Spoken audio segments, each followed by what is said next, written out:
ꯂꯧꯔꯤꯕ ꯗꯥꯏꯠ ꯑꯁꯤ ꯄꯦꯟꯗꯦ ꯃꯄꯨꯡ ꯐꯥꯕ ꯑꯣꯏꯗꯦ ꯍꯥꯏꯕꯒꯤ ꯋꯥꯐꯝꯅꯤ ꯃꯤꯠꯌꯦꯡꯁꯦ ꯀꯃꯥꯏꯅ ꯌꯦꯡꯕꯤꯅꯤꯡꯏ? ꯀꯣꯂꯔ ꯐꯣꯡꯗꯣꯛꯄꯤꯔꯤꯗꯨꯗ ꯃꯅꯨꯡꯒꯤ ꯋꯥꯗꯤ ꯑꯗꯨ ꯈꯤꯇꯪ ꯍꯦꯟꯖꯤꯟꯅ ꯍꯥꯏꯕ ꯇꯥꯒꯗ꯭ꯔꯥ ꯑꯩꯈꯣꯏꯅ ꯍꯥꯏꯅꯤꯡꯕꯁꯤ MLA ꯑꯣꯏꯒꯗꯧꯕ MLAꯒꯤ ꯃꯤꯅꯤꯡꯗꯨꯅꯤꯀꯣ ꯍꯥꯏꯕꯤꯌꯨ member of the legislative assembly ꯂꯦꯖꯤꯁꯂꯦꯁꯟꯒꯤ ꯊꯕꯛꯇ ꯃꯣꯏꯒꯤ ꯊꯧꯗꯥꯡ ꯑꯃ ꯂꯧꯔꯒ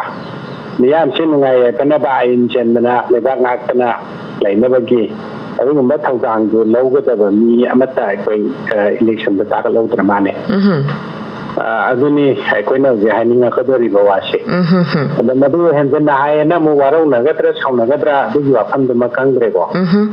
ꯑꯗꯣ ꯍꯣꯏ ꯑꯩꯈꯣꯏ ꯃꯤꯆꯝ ꯃꯌꯥꯝꯁꯨ ꯀꯩꯅꯣꯗ ꯏꯂꯦꯛꯁꯟ ꯃꯇꯝꯗꯨꯗꯗꯤ ꯉꯁꯥꯏꯒꯤ ꯑꯩꯈꯣꯏꯅ ꯊꯥꯒꯠꯀꯗꯧꯔꯤꯕ ꯃꯤꯁꯤ ꯀꯅꯥꯕꯨꯅꯣ ꯍꯥꯏꯁꯤ ꯑꯩꯈꯣꯏꯁꯨ ꯑꯗꯨ ꯈꯜꯍꯧꯗꯕ ꯃꯥꯜꯂꯦ ꯀꯩꯅꯣꯗ ꯉꯥꯛꯇ ꯍꯧꯖꯤꯛꯇꯗ MLA ꯑꯣꯏꯔꯕꯁꯤꯡ ꯍꯥꯏꯇꯥꯔꯦ MLA ꯑꯣꯏꯅ ꯈꯟꯖꯕꯁꯤꯡꯗꯨꯗ ꯑꯩꯈꯣꯏꯅ ꯄꯪꯇꯥꯏ ꯇꯥꯏꯅꯔꯨꯕꯁꯨ ꯌꯥꯗꯕ ꯈꯔ ꯂꯩ ꯃꯔꯝꯗꯤ ꯑꯩꯈꯣꯏ ꯃꯤꯆꯝ ꯃꯤꯌꯥꯝꯁꯤꯁꯨ ꯑꯩꯈꯣꯏꯅ ꯈꯜꯂꯤꯕꯁꯤ member of the legislative assembly MLA ꯑꯗꯨꯅꯦ ꯑꯩꯁꯦ ꯈꯜꯍꯧꯗ꯭ꯔꯦ ꯀꯔꯝꯕ ꯊꯤꯀꯥꯗꯥꯔ ꯑꯐꯕꯅꯣ ꯑꯩꯈꯣꯏꯒꯤ ꯊꯣꯡ ꯁꯥꯕꯤꯗꯧꯕ ꯑꯗꯒꯤ ꯀꯔꯝꯕ ꯊꯤꯀꯥꯗꯥꯔ ꯑꯐꯕꯅꯣ ꯑꯩꯈꯣꯏꯒꯤ ꯂꯝꯕꯤ ꯁꯦꯝꯕꯤꯗꯧꯕ ꯀꯔꯝꯕ ꯊꯤꯀꯥꯗꯥꯔ ꯑꯐꯕꯅꯣ ꯑꯩꯈꯣꯏꯒꯤ ꯑꯩꯈꯣꯏꯒꯤ ꯊꯣꯡ ꯁꯥꯕꯤꯒꯗꯧꯕ ꯀꯜꯚꯔꯠ ꯁꯥꯕꯤꯒꯗꯧꯕ ꯑꯗꯒꯤ ꯀꯝꯃꯨꯅꯤꯇꯤ ꯍꯣꯜ ꯁꯥꯕꯤꯒꯗꯧꯕ ꯑꯗꯒꯤ ꯀꯔꯝꯕ ꯑꯦꯖꯦꯟꯁꯤ ꯑꯐꯕ ꯀꯟꯇ꯭ꯔꯦꯛꯇꯔꯅꯣ ꯑꯩꯈꯣꯏꯗ ꯆꯦꯡ ꯌꯦꯟꯕꯤꯒꯗꯧꯕ ꯀꯥꯏꯅ ꯑꯗꯨꯃꯥꯏꯅ ꯈꯜꯂꯒ ꯚꯣꯠ ꯄꯤꯈꯤꯕ ꯃꯥꯜꯂꯦ ꯑꯗꯨꯒ ꯈ꯭ꯋꯥꯏꯗꯒꯤ ꯃꯔꯨ ꯑꯣꯏꯅ ꯀꯔꯝꯕ ꯏꯅꯥꯛ ꯈꯨꯟꯕꯅꯣ ꯑꯩꯈꯣꯏꯗ ꯂꯨꯄꯥ 500 ꯄꯤꯕ ꯉꯝꯕ ꯍꯥꯏꯅ ꯑꯗꯨꯃꯥꯏꯅ ꯌꯦꯡꯉꯒ ꯑꯩꯈꯣꯏꯅ ꯈꯟꯈꯤꯕ ꯍꯥꯏꯗꯤ member of the legislative assembly ꯑꯣꯏꯅ ꯈꯜꯍꯧꯗꯕ ꯑꯩꯈꯣꯏꯅ ꯂꯦꯖꯤꯁꯂꯦꯁꯟ ꯉꯝꯕ ꯑꯗꯨꯒꯨꯝꯕ ꯃꯤ ꯈꯜꯍꯧꯗꯕꯗꯨꯅ ꯃꯔꯝ ꯑꯣꯏꯔꯒ ꯑꯩꯈꯣꯏꯒꯤ ꯑꯁꯣꯏꯕꯁꯤ ꯑꯣꯏꯕ꯭ꯔꯥ ꯑꯗꯨ ꯑꯣꯏꯔꯒꯗꯤ ꯁꯤꯒꯤ ꯃꯤꯠꯌꯦꯡꯗ ꯌꯦꯡꯉꯛꯑꯒꯗꯤ ꯑꯩ ꯑꯃꯕꯨ ꯀꯩꯅꯣꯗ ꯍꯥꯏꯖꯔꯣꯏꯀꯣ ꯀꯔꯤꯒꯨꯝꯕ ꯑꯩꯅ ꯍꯥꯏꯖꯔꯤꯕ ꯋꯥꯐꯝꯁꯤꯒꯤ ꯃꯔꯤ ꯂꯩꯅꯅ ꯌꯦꯡꯕ ꯇꯥꯔꯒꯗꯤ ꯀꯩꯅꯣꯁꯤꯡꯁꯤ ꯍꯧꯖꯤꯛ MLAꯗ ꯂꯩꯔꯤꯕ ꯀꯥꯡꯕꯨꯁꯤꯡꯁꯤꯗꯤ ꯀꯃꯥꯏꯅ ꯄꯩꯁꯥ ꯂꯥꯛꯀꯗꯒꯦ ꯀꯃꯥꯏꯅ ꯄꯩꯁꯥ ꯇꯥꯟꯒꯗꯒꯦ ꯍꯥꯏꯕꯒꯤ ꯋꯥꯈꯜ ꯑꯗꯣꯝꯗ ꯂꯩꯖꯔꯝꯒꯗꯧꯕ ꯃꯥꯜꯂꯦ ꯃꯗꯨ ꯑꯩꯈꯣꯏꯅ ꯂꯥꯟꯅ ꯂꯧꯕꯤꯕ ꯌꯥꯗꯦ ꯉꯁꯥꯏꯒꯤ ꯀꯩꯅꯣꯁꯤ ꯁꯔꯀꯥꯔꯒꯤ ꯁ꯭ꯀꯤꯝ ꯄ꯭ꯔꯣꯖꯦꯛ ꯃꯍꯧꯁꯥꯗꯤ ꯂꯩꯔꯤꯕ ꯕꯖꯦꯠꯇꯨꯗ ꯃꯤꯅꯤꯁꯇ꯭ꯔꯤꯒꯤ ꯑꯁꯨꯛ ꯑꯗꯒꯤ MLAꯒꯤ ꯀꯩꯅꯣ ꯑꯁꯨꯛ ꯑꯗꯨꯒꯤ ꯃꯅꯨꯡꯗ ꯁꯤꯡꯈꯩ ꯑꯩꯈꯣꯏꯒꯤ ꯁꯔꯨꯛ ꯈꯔ ꯄꯥꯔꯁꯦꯟꯇꯦꯖ ꯈꯔ ꯂꯧꯍꯧꯔꯒ ꯏꯂꯦꯛꯁꯟꯗ ꯃꯥꯡꯈꯤꯕ ꯈꯣꯠꯈꯤꯕ ꯇꯨꯀꯠꯄ ꯑꯗꯨ ꯑꯗꯥ ꯀꯥꯏꯅ ꯈꯔ ꯃꯗꯨꯒꯤ ꯀꯩꯅꯣ ꯑꯃꯈꯛ ꯃꯄꯥꯟ ꯊꯣꯛꯇꯕ ꯃꯅꯨꯡꯗ ꯃꯣꯏꯅ ꯄꯥꯖꯕ ꯑꯪꯀ ꯈꯔ ꯍꯥꯏꯕꯗꯤ ꯏꯂꯦꯛꯁꯟ ꯑꯦꯖ ꯑ ꯕꯤꯖꯤꯅꯦꯁ ꯃꯇꯝ ꯁꯥꯡꯅ ꯂꯥꯛꯑꯦ ꯍꯧꯖꯤꯛ ꯂꯩꯔꯤꯕ MLA ꯈꯛꯀꯤ ꯅꯠꯇꯦꯀꯣ ꯃꯃꯥꯡꯒꯤ ꯀꯩꯅꯣꯁꯤꯡꯗꯁꯨ ꯑꯗꯨꯒꯤ ꯈꯔ ꯂꯥꯛꯆꯩ ꯑꯗ ꯃꯁꯤꯒꯤ ꯂꯂꯣꯟꯐꯝꯒꯤ ꯑꯣꯏꯕ ꯄꯣꯠꯁꯤꯗ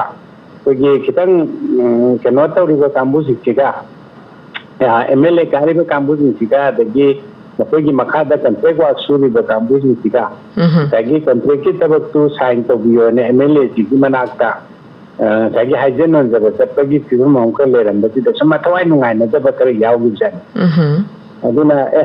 ꯉꯁꯥꯏꯒꯤ ꯁꯣꯏ ꯇꯧꯗꯧꯕ MLAꯗꯨ ꯀꯟꯇ꯭ꯔꯦꯛꯇꯔ ꯑꯩ ꯏꯁꯥꯅ ꯍꯦꯛ ꯑꯣꯏꯁꯜꯂꯗꯤ ꯑꯗꯨ ꯌꯥꯝ ꯀꯣꯝꯃꯅꯤ ꯀꯥꯏꯅ ꯑꯗꯣꯝꯗ ꯍꯤꯁꯥꯞ ꯇꯧꯈꯤꯕ ꯕꯤꯖꯤꯅꯦꯁ ꯑꯥꯏꯗꯤꯌꯥꯁ ꯀꯌꯥ ꯑꯃ ꯑꯩꯈꯣꯏꯒꯤꯗ ꯂꯩꯕ꯭ꯔꯥꯅ ꯈꯜꯂꯦ ꯑꯩꯗꯤ ꯏꯆꯝ ꯆꯝꯅ ꯀꯩꯅꯣꯗ ꯀꯃꯟ ꯀꯩꯅꯣꯗ ꯍꯥꯏꯖꯕꯅꯤꯀꯣ ꯑꯁꯣꯏ ꯑꯉꯥꯝꯉꯁꯥꯏꯒꯤ ꯑꯦꯀꯥꯗꯃꯤꯀꯦꯜꯂꯤ ꯁꯣꯏꯕ ꯌꯥꯎꯔꯝꯃꯒꯁꯨ ꯃꯗꯨ ꯑꯩꯈꯣꯏꯒꯤ ꯑꯈꯪ ꯑꯍꯩꯁꯤꯡꯗ ꯑꯗꯨꯅꯗꯤ ꯉꯥꯛꯄꯤꯌꯣꯅ ꯑꯩ ꯍꯥꯟꯅ ꯍꯥꯏꯖꯒꯦ ꯀꯃꯟ ꯁꯨꯝ ꯍꯥꯏꯖꯕꯅꯤ ꯑꯗꯨꯅ ꯉꯁꯥꯏꯒꯤ ꯀꯩꯅꯣꯁꯤꯗ ꯀꯟꯇ꯭ꯔꯦꯛ ꯋꯥꯔꯛꯁꯤꯗ ꯁꯣꯏ ꯇꯧꯕꯤꯒꯗꯕ MLAꯗꯨ ꯑꯩ ꯏꯁꯥꯅ ꯑꯣꯏꯁꯜꯂꯗꯤ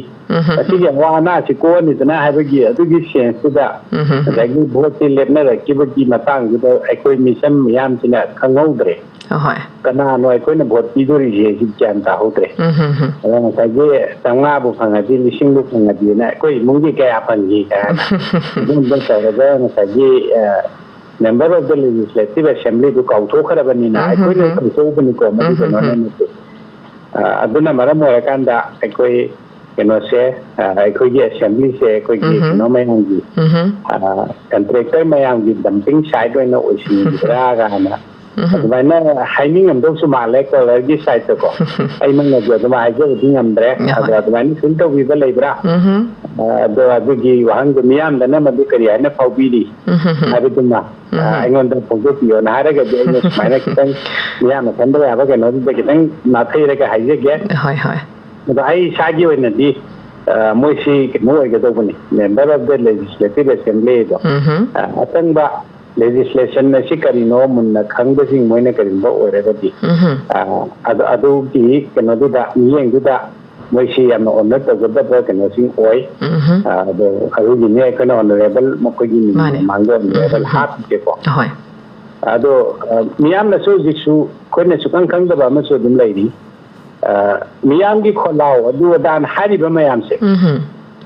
Sigi Kolau, she, Sagi legislation, the Changaga, Manipur Legislative Assembly de Gi, Warepuna, Tola Aga, Maduna Ayin, Olakan the Neva, Levaxing Akurichi. I couldn't Landisoro, the Laura, Galibanga, the Swaya or I enjoy or the Jason allows, I'm among the Sudamai, Jagrek, the yellow tactic and Mozilla. Kitana Lavasiaroi, the Gi Maya Pabina Lavasiaroi, Katana Lavasiaroi, Adumayam, Lauri by the Neva, Masigi Lauri, but Posi, Assembly Pro, the Pusalaga, Assembly the Givarevo, Mr. the Tola Kanda. I never Ogedo never, I did never send a dish and never have a photo dish. The Miana Lauri, Assembly Pro, the Pusan, never more Pukaliche. Assembly for the video whatever never. Assembly Sumatong Kangre, you want the better more for the Sumatong Kangre, visitor say. Yamadin Laura, the Sumson Smell, Tiki Laura, I enjoy the gig, and also the official soy, the Lauri Miamzina. Tiki Laura say, I'm telling Assembly for your Gloria or Gama to the Sungoza, I know now. Whatever, Assembly, whatever, follow from a tamdo. I do not do the never, I could use that and do later to reach. At this time, the 2 year old never can and I, the man below now related. Then the Shaya Bre, at the Gilmo position, the rate and bums of Kandra musical, Goma Kandra in Maharagadiko. I gave 11 Kopamogi quality to Yauki of the Tibetan Morada. Was the objective to Tonganda, the Tetiva, or the Abigi objective to Ilaga Kona support Pigibo even now. Sigi Kulum Tibumayo Nabra, I will often Sina, I can cancel check it. Something that would be my uncle, not use it to negate and no more Amakan. Tagacheroja, Yamjumbo from the Kogi Ladyba, Makok Tumbasin to the Katamak Dina, Basulangani, Masida Yams, Auna, Kogi Miam, gets Rebasu Lake, Abua from Miam, Maricum Tambivani Dubo, Lakaduriba, Kogi Marski, that 13 Gimamanga, Nasi, Numit Karnigi Matunda, Sungsho, the assembly from Bagua from Lady, Masideda, public Miamgi. Interest that Miamgi Kari Ihul Makoi Lakpagi Habadu Yang Minister from Tamsege Makata Bakola Kochege. Hello. Hello. Good morning. Yeah, for very Siga, Lincoln, the meeting of the Midi, because you told Mapu, like some comments in the kind of Kungan Kumberi. Because I'm not sure how you might take a different bigger about policy, Katanga, coming with the Matang and Pagai, Hajaga. Policy, Naki Pau, Muki Yaudre, Mamangi, could be pumping the children in everything they never do. TV issue, Manu, couldn't be on the bar, Wahan, I'm telling a chance to get on again. Koigi MP election, Koi Sava, Lok Sava, election, she could manipulate, so you shouldn't tell me I have a sympathy, Koi Kanare, Marshal Princida. Lassini or Pumbi, I could be in the Nipan Hajavatare, Ka, Bok, Haido, Wangjing, Genta. Kaking, Yangam Wabagai, Chugunu, and the Yiribam, Hadakin, Nipan Sigi, Praza Chinchi, both Hadabadi Yava, both Lepadi Yadav. Sigi Matang Sida, in a Laksani, but the both Hadabdi Yare, both Lepadi Yadre. But she Quigi, Praza Chinchi, Hachi Madlibra, not in Praza Chinchi, Raiti Piribra, Kangada, Amasulated Mersida. Adu Amukshu, Hadi Baki and the Nipan China. Both had of Matanda, both lay pay when Nupasi, Kanano, Hybrid message Kangava. Chumandangi, I could photo the Uber Natana. Masika, Bamuno, Kuran Bara, Lutpato, Bamura, Natanal Samagi, Sevato, Bamura, Sukan Kangava. Hyber Muichi, Iram them to the boat, lay pay had a quality boaty, Mongon the boaty, Tada the Bria, Boating right, I could Mangan Baya, the Hiram. ꯕꯣꯠꯇꯤ ꯊꯥꯗꯒꯗꯕ ꯀꯝꯗꯧꯅ ꯑꯩꯈꯣꯏ ꯍꯥꯏꯔꯤꯕ ꯃꯁꯛ ꯈꯪꯗꯕ ꯀꯅꯥꯅꯣ ꯀꯔꯤꯅꯣꯁꯨ ꯈꯪꯗꯕ ꯃꯤꯑꯣꯏꯁꯤꯗ ꯑꯩꯈꯣꯏ ꯕꯣꯠꯁꯤ ꯄꯤꯈꯤꯒꯗ꯭ꯔꯥ ꯄꯤꯔꯣꯏꯗ꯭ꯔꯥ ꯍꯥꯏꯕ ꯃꯇꯥꯡꯁꯤꯗ ꯌꯦꯡꯁꯤꯟꯕꯤꯔꯕ ꯑꯣꯖꯥꯅ ꯈꯤꯇꯪꯒ ꯏꯂꯥꯕꯣꯔꯦꯠ ꯇꯧꯕꯤꯌꯨ ꯍꯥꯏꯗꯨꯅ ꯅꯣꯜꯂꯨꯛꯆꯔꯤ ꯆꯤꯡꯁꯤꯕ ꯇꯦꯂꯤꯐꯣꯟ ꯊꯝꯕꯤꯁꯦ ꯑꯣꯖꯥ ꯀꯣꯂꯣꯝꯗ ꯄꯨꯈꯠꯄꯤꯕ ꯋꯥꯐꯝꯁꯦ ꯀꯌꯥꯃꯨꯛ ꯌꯥꯝꯅ ꯑꯩꯈꯣꯏꯒꯤ ꯃꯔꯤꯛ ꯆꯨꯝꯕ ꯋꯥꯐꯝ ꯑꯣꯏꯒꯗꯧꯔꯤꯕꯅꯣ ꯑꯣꯖꯥꯒꯤ ꯋꯥꯈꯜꯂꯣꯟꯗ ꯀꯔꯤ ꯋꯥꯐꯝ ꯀꯔꯤ ꯀꯃꯥꯏꯅ ꯃꯤꯠꯌꯦꯡꯁꯤ ꯌꯦꯡꯕꯤꯕ ꯌꯥꯏ ꯌꯥꯝ ꯐꯖꯕ ꯋꯥꯐꯝꯅꯦ ꯃꯁꯤ ꯑꯗꯨꯝ ꯅꯩꯅꯕꯗ ꯂꯣꯏꯕ ꯅꯥꯏꯗ꯭ꯔꯤꯕ ꯋꯥꯐꯝ ꯑꯃ ꯑꯣꯏꯅ ꯂꯩ ꯑꯗꯣ ꯁꯤꯗꯗꯤ ꯆꯞ ꯆꯥꯅ ꯁꯤ ꯆꯨꯝꯃꯤ ꯑꯗꯨ ꯂꯥꯜꯂꯦꯅ ꯍꯥꯏꯕꯗꯤ ꯌꯥꯗꯕꯤꯗ ꯑꯩꯒꯤ ꯂꯅꯥꯏꯒꯤ ꯃꯤꯠꯌꯦꯡ ꯑꯣꯏꯅ ꯈꯤꯇꯪ ꯐꯣꯡꯗꯣꯛꯄ ꯑꯗꯨꯃ ꯌꯥꯅꯤ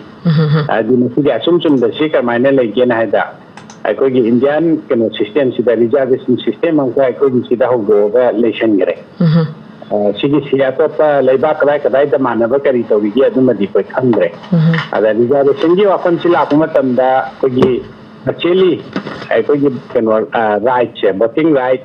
ꯑꯗꯒꯤ ꯑꯩꯈꯣꯏꯒꯤ ꯀꯦꯟꯗꯤꯗꯦꯠꯁ ꯔꯥꯏꯠꯁꯦ ꯑꯗꯨꯝ ꯃꯠꯄꯒꯤ ꯃꯇꯥꯡ ꯑꯗꯨꯝ ꯂꯩ ꯈꯨꯗꯝ ꯑꯣꯏꯅ ꯑꯩꯈꯣꯏꯒꯤ ꯁꯦꯗꯨꯜ ꯀꯥꯁꯀꯤ ꯇꯥꯈꯤꯕ ꯃꯐꯝꯁꯦ ꯔꯤꯖꯥꯔꯚ ꯇꯧꯈꯤꯕ ꯑꯩꯈꯣꯏꯒꯤ ꯁꯦꯛꯃꯥꯏ ꯑꯗꯒꯤ ꯐꯌꯦꯡ ꯂꯩꯃꯔꯥꯝ ꯑꯗꯒꯤ ꯑꯟꯗ꯭ꯔꯣ ꯌꯥꯎꯔꯤꯕ ꯀꯦꯟꯗ꯭ꯔ ꯑꯃ ꯁꯦꯛꯃꯥꯏ ꯀꯦꯟꯗ꯭ꯔꯁꯦ ꯁꯤꯒꯤ ꯁꯦꯛꯃꯥꯏ ꯀꯦꯟꯗ꯭ꯔꯁꯤꯒꯤ ꯃꯅꯨꯡꯗ ꯂꯩꯕ ꯖꯦꯅꯔꯦꯜꯁꯤꯡꯒꯤ ꯚꯣꯠ ꯂꯦꯞꯄ ꯌꯥꯗꯦ ꯃꯁꯤ ꯁꯦꯗꯨꯜ ꯀꯥꯁꯀꯤ ꯔꯤꯖꯥꯔꯚ ꯑꯣꯏꯔꯒ ꯂꯩꯕꯅꯤꯅ ꯈꯔꯗꯤ ꯑꯗꯨꯝ ꯌꯥꯎꯋꯦ ꯖꯦꯅꯔꯦꯜ ꯈꯔꯗꯤ ꯑꯗꯨꯝ ꯌꯥꯎꯋꯦ ꯑꯗꯨꯅ ꯄꯥꯔꯁꯦꯜꯂꯤ ꯃꯣꯏꯒꯤ ꯃꯅꯨꯡꯗꯨꯗꯁꯨ ꯑꯩꯈꯣꯏꯒꯤ ꯚꯣꯠ ꯂꯦꯞꯄꯗꯤ ꯌꯥꯗꯕ ꯚꯣꯠ ꯄꯤꯕ ꯈꯛꯇꯪ ꯑꯣꯏꯕꯁꯤ ꯀꯔꯤꯝꯀꯥꯟꯗ ꯑꯗꯨꯝ ꯌꯥꯎꯁꯜꯂꯤ ꯑꯗꯒꯤ ꯆꯨꯔꯥꯆꯥꯟꯄꯨꯔ ꯑꯩꯈꯣꯏꯒꯤ ꯃꯩꯇꯩꯒꯤ ꯚꯣꯇꯔꯁꯤ 4,000ꯃꯨꯛ ꯂꯩ ꯑꯗꯨꯒ ꯁꯥꯏꯀꯣꯠ ꯀꯦꯟꯗ꯭ꯔ ꯃꯩꯇꯩꯒꯤ ꯄꯣꯄꯨꯂꯦꯁꯟ ꯑꯗꯨꯝ 3,000 ꯑꯗꯨꯃꯥꯏꯅ ꯚꯣꯇꯔ ꯑꯗꯨꯝ ꯌꯥꯎꯋꯦ ꯑꯗꯣ ꯁꯤꯁꯨ ꯉꯁꯥꯏꯒꯤ ꯔꯤꯖꯥꯔꯚ ꯁꯤꯠ ꯑꯣꯏꯈꯤꯕ ꯉꯁꯥꯏꯒꯤ ꯇ꯭ꯔꯥꯏꯕꯦꯜꯒꯤ ꯔꯤꯖꯥꯔꯚ ꯁꯤꯠꯇ ꯂꯩꯕꯅꯤꯅ ꯃꯩꯇꯩꯁꯤꯡꯁꯤ ꯚꯣꯠ ꯂꯦꯞꯄ ꯌꯥꯗꯦ ꯚꯣꯠ ꯄꯤꯕ ꯈꯛꯇꯅꯤ ꯃꯣꯏꯗ ꯑꯣꯏꯔꯤꯁꯦ ꯑꯗꯨꯃꯥꯏꯅ ꯁꯨꯃꯥꯏꯅ ꯔꯤꯖꯥꯔꯚꯦꯁꯟꯒꯤ ꯁꯤꯁꯇꯦꯝꯁꯤꯅ ꯃꯔꯝ ꯑꯣꯏꯔꯀꯥꯟꯗ ꯑꯩꯈꯣꯏ ꯚꯣꯠ ꯂꯦꯞꯄꯗꯤ ꯌꯥꯗꯕ ꯚꯣꯠ ꯄꯤꯕ ꯈꯛꯇꯪ ꯑꯣꯏꯕꯒꯤ ꯇꯥꯡꯀꯛ ꯃꯆꯦꯠ ꯈꯔ ꯑꯗꯨꯝ ꯌꯥꯎꯋꯦ ꯑꯗꯒꯤ ꯀꯔꯤꯒꯨꯝꯕ ꯀꯥꯟꯗ ꯑꯩꯈꯣꯏꯒꯤ ꯃ꯭ꯌꯨꯅꯤꯁꯤꯄꯥꯜ ꯃꯌꯥꯏꯁꯤꯗꯁꯨ ꯅꯨꯄꯤꯒꯤ ꯔꯤꯖꯥꯔꯚ ꯁꯤꯠ ꯇꯥꯊꯣꯛꯈꯤꯕ ꯅꯨꯄꯤ ꯈꯛꯇꯃꯛ ꯀꯦꯟꯗꯤꯗꯦꯠ ꯑꯣꯏꯒꯗꯕ ꯅꯨꯄꯥ ꯀꯦꯟꯗꯤꯗꯦꯠ ꯑꯣꯏꯕ ꯌꯥꯗꯕ ꯑꯗꯨꯒꯤ ꯃꯇꯝꯗꯨꯗꯁꯨ ꯄꯥꯔꯁꯦꯜꯂꯤ ꯃꯇꯝꯗꯨꯗ ꯑꯩꯈꯣꯏ ꯀꯦꯟꯗꯤꯗꯦꯠꯁ ꯔꯥꯏꯠꯇꯤ ꯐꯪꯗꯕ ꯚꯣꯇꯔ ꯈꯛꯇꯃꯛ ꯑꯣꯏꯕ ꯃꯇꯥꯡ ꯀꯔꯤꯝꯀꯥꯟꯗ ꯑꯗꯨꯝ ꯌꯥꯎꯋꯦ ꯄꯟꯆꯥꯌꯠꯀꯤꯗꯁꯨ ꯑꯗꯨꯝ ꯌꯥꯎꯋꯤꯀꯣ ꯑꯗꯨ ꯁꯨꯃꯥꯏꯅ ꯁꯤꯒꯨꯝꯕ ꯁꯤꯁꯇꯦꯝꯁꯤꯒꯤ ꯃꯅꯨꯡꯗ खितंग अखोगी हुजिक कोलना पंदिगिबा केंद्र निपानजिदी हौगिबा चही कयासे लिसांगसिना अखोइसे अदुम केनोसे सुपंग फंगदना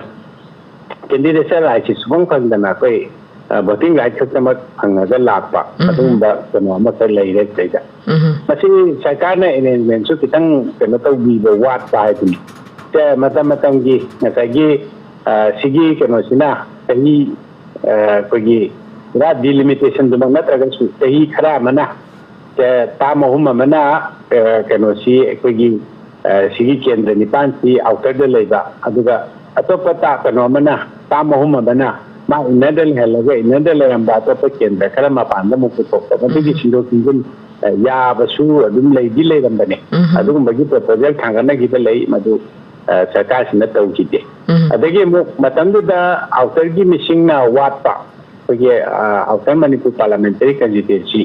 केंद्र निपान याव जगह से अदुगी मिसिंग वाटपा अदुगा मनुंगी सिदाना मिसिंग के कितंग हेलब लेदगी मदु एड्रेस तौनबदा केंद्र निपान से डेडिकेट तौथोपने बना आउटर गी के नोमा खंड सिदि यावन बने अदुगी कानबसु दुम लेगिदब नते मरमदी ngसागी आउटर द लेरिसी नगागी ब्लॉक अमा अदगी कुकी की ब्लॉक अमा अदुगा विकि मैते की ब्लॉक सिदा अहुम सि मिक्स तौरगा लेगनी अदुना अखोइना ngसागी केंद्र की भोटी लेपदी यादब कोगी लेपदी यादब बोथादब खक्क ओरिबा कांबुसिंग सिना मसिगी बैलेंस सानरगा लाए तदम नाकंद बोसे कान जिके जे मदुगी बैलेंस तो हुजिक्सी काइरे परमदी हौगिबा चही खरा डिकेट खरगी मसिगी डेमोग्राफी की कायब लापदगी मदुगी बैलेंस अमा सानरंब पोतु काइरे अदो मिसिंगसु कोगी हेंगलपा हाइतारे हानगी लेमबदुदगी मिसिंगसी कोगी हेंगलाबनिना लपकी वेना मसिंग हेंगलाबनिना एकोसी केंद्र अहुम अदि पार्लियामेंटरी कंस्टिट्यूएंसी अहुम लोबा याबगी पोसे लागादी कोगी तंपाक के अनि अदुगा सिंदा अमा गाना अदुगी प्लान सु तमदब नते अदा मसिगी ꯁꯦꯝꯃꯛꯄ ꯀꯥꯟꯁꯤꯗ ꯃꯗꯨꯒꯤ ꯗꯤꯂꯤꯃꯤꯇꯦꯁꯟꯁꯨ ꯂꯥꯛꯀꯥꯟꯁꯤꯗ ꯑꯀꯥꯏꯕ ꯃꯌꯥꯝ ꯑꯃ ꯂꯥꯛꯇꯧꯕ ꯂꯩꯇꯅ ꯃꯗꯨꯁꯨ ꯇꯥꯡꯊꯣꯛꯅꯗꯕꯅꯤ ꯃꯔꯝꯗꯤ ꯑꯩꯈꯣꯏꯒꯤ ꯐꯣꯔꯦꯟ ꯏꯃꯤꯒ꯭ꯔꯦꯟꯁ ꯃꯌꯥꯝ ꯑꯃ ꯆꯪꯁꯤꯜꯂꯛꯄ ꯑꯗꯒꯤ ꯀꯩꯅꯣꯁꯤ ꯑꯩꯈꯣꯏꯒꯤ ꯋꯥꯇꯔ ꯂꯤꯁꯁꯤꯗ ꯅꯠꯇ꯭ꯔꯒ ꯁꯦꯟꯁꯁꯀꯤ ꯀꯩꯅꯣꯁꯤꯗ ꯑꯩꯈꯣꯏꯒꯤ ꯅꯥꯇꯩ ꯆꯥꯗꯅ ꯃꯁꯤꯁꯤ ꯍꯦꯟꯒꯠꯂꯛꯄ ꯑꯗꯒꯤ ꯑꯍꯦꯟꯕ ꯀꯩꯅꯣ ꯃꯌꯥꯝ ꯑꯃ ꯂꯩꯇꯕ ꯃꯌꯥꯝ ꯑꯃ ꯍꯥꯞꯆꯤꯜꯂꯝꯕꯅꯆꯤꯡꯕ ꯇꯣꯉꯥꯟ ꯇꯣꯉꯥꯟꯕ ꯑꯩꯈꯣꯏꯒꯤ ꯃꯤꯁꯃꯦꯅꯦꯖꯃꯦꯟ ꯍꯥꯏꯗꯣꯔꯤꯔꯥ ꯑꯩꯈꯣꯏꯒꯤ ꯃꯌꯥꯝ ꯑꯃ ꯇꯧꯈꯤꯕ ꯂꯩꯕꯁꯤꯗ ꯃꯔꯝ ꯑꯣꯏꯔꯀꯥꯟꯗ ꯃꯁꯤ ꯗꯤꯂꯤꯃꯤꯇꯦꯁꯟꯒꯤ ꯄ꯭ꯔꯣꯁꯦꯁ ꯈꯤꯇꯪ ꯇꯥꯟꯊꯣꯛꯑꯒ ꯂꯩꯊꯣꯛꯈ꯭ꯔꯦ ꯑꯗꯨꯒꯤ ꯗꯤꯐꯤꯀꯜꯇꯤꯁ ꯃꯌꯥꯝꯗꯨꯅꯤ ꯑꯩꯈꯣꯏꯒꯤ ꯃꯔꯛꯇ ꯍꯧꯖꯤꯛ ꯍꯣꯠꯅꯔꯒ ꯂꯩꯔꯤꯁꯦ ꯑꯗꯣ ꯁꯤ ꯃꯌꯥꯝꯁꯦ ꯀꯃꯥꯏꯅ ꯔꯤꯖꯣꯜቭ ꯇꯧꯗꯣꯏꯒꯦ ꯁꯤ ꯌꯥꯝ ꯂꯥꯏꯕꯅꯤ ꯑꯗꯨꯕꯨ ꯑꯩꯈꯣꯏ ꯀꯩꯅꯣꯁꯤꯅ ꯑꯩꯈꯣꯏꯒꯤ ꯂꯩꯉꯥꯛꯀꯤ ꯄꯣꯂꯤꯁꯤ ꯂꯩꯉꯥꯛꯀꯤ ꯃꯅꯤꯄꯨꯔꯒꯤ ꯅꯠꯇꯦꯀꯣ ꯏꯟꯗꯤꯌꯥ ꯂꯩꯉꯥꯛꯀꯤ ꯄꯣꯂꯤꯁꯤꯁꯤꯗ ꯃꯁꯤꯒꯤꯁꯤ ꯈꯤꯇꯪ ꯑꯩꯈꯣꯏꯒꯤ ꯔꯤꯖꯥꯔꯕꯦꯁꯟ ꯄꯣꯂꯤꯁꯤꯁꯤ खितंग नियम चुना सेमगदबा उसी मतंगदा चुनाना सेंदोक सादोकबा खरा लेबिदु मोइसु खितंग तौबसु वालेद्रा नसाइगी इलेक्शन के मेंदी रंगा मदु तरुबदा काइबा लेगद्रा गाना खनबा अदुमाइना खरा सुतबा माली अदो खितंग मति सेंदोक सेंजिन खरा दरकार लेरी मते वाखल लेबा पगिंग है पंजगी बा लेजिस्लेचर अदगी पार्लियामेंटेरियन अदुसु दुम लेजिस्लेचर दि समदा थादोरिसि सुको सिमयाम सिगी कोई तुंगसांग उंगा मोगी वाखलोन खरा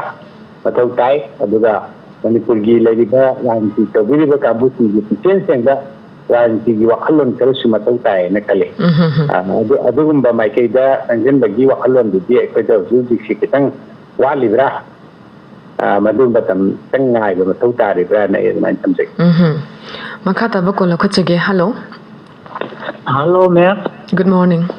गुड मॉर्निंग मैम अमदी गेस फू तराम नोक्चरी हामदा आई मयांग इफानदगी अंगौनी मैम आइना पुखजनिंगबसिना कोइगी ऑफिसर मरु ओइबो ऑफिसर खरा मई थागिबै मतांगसि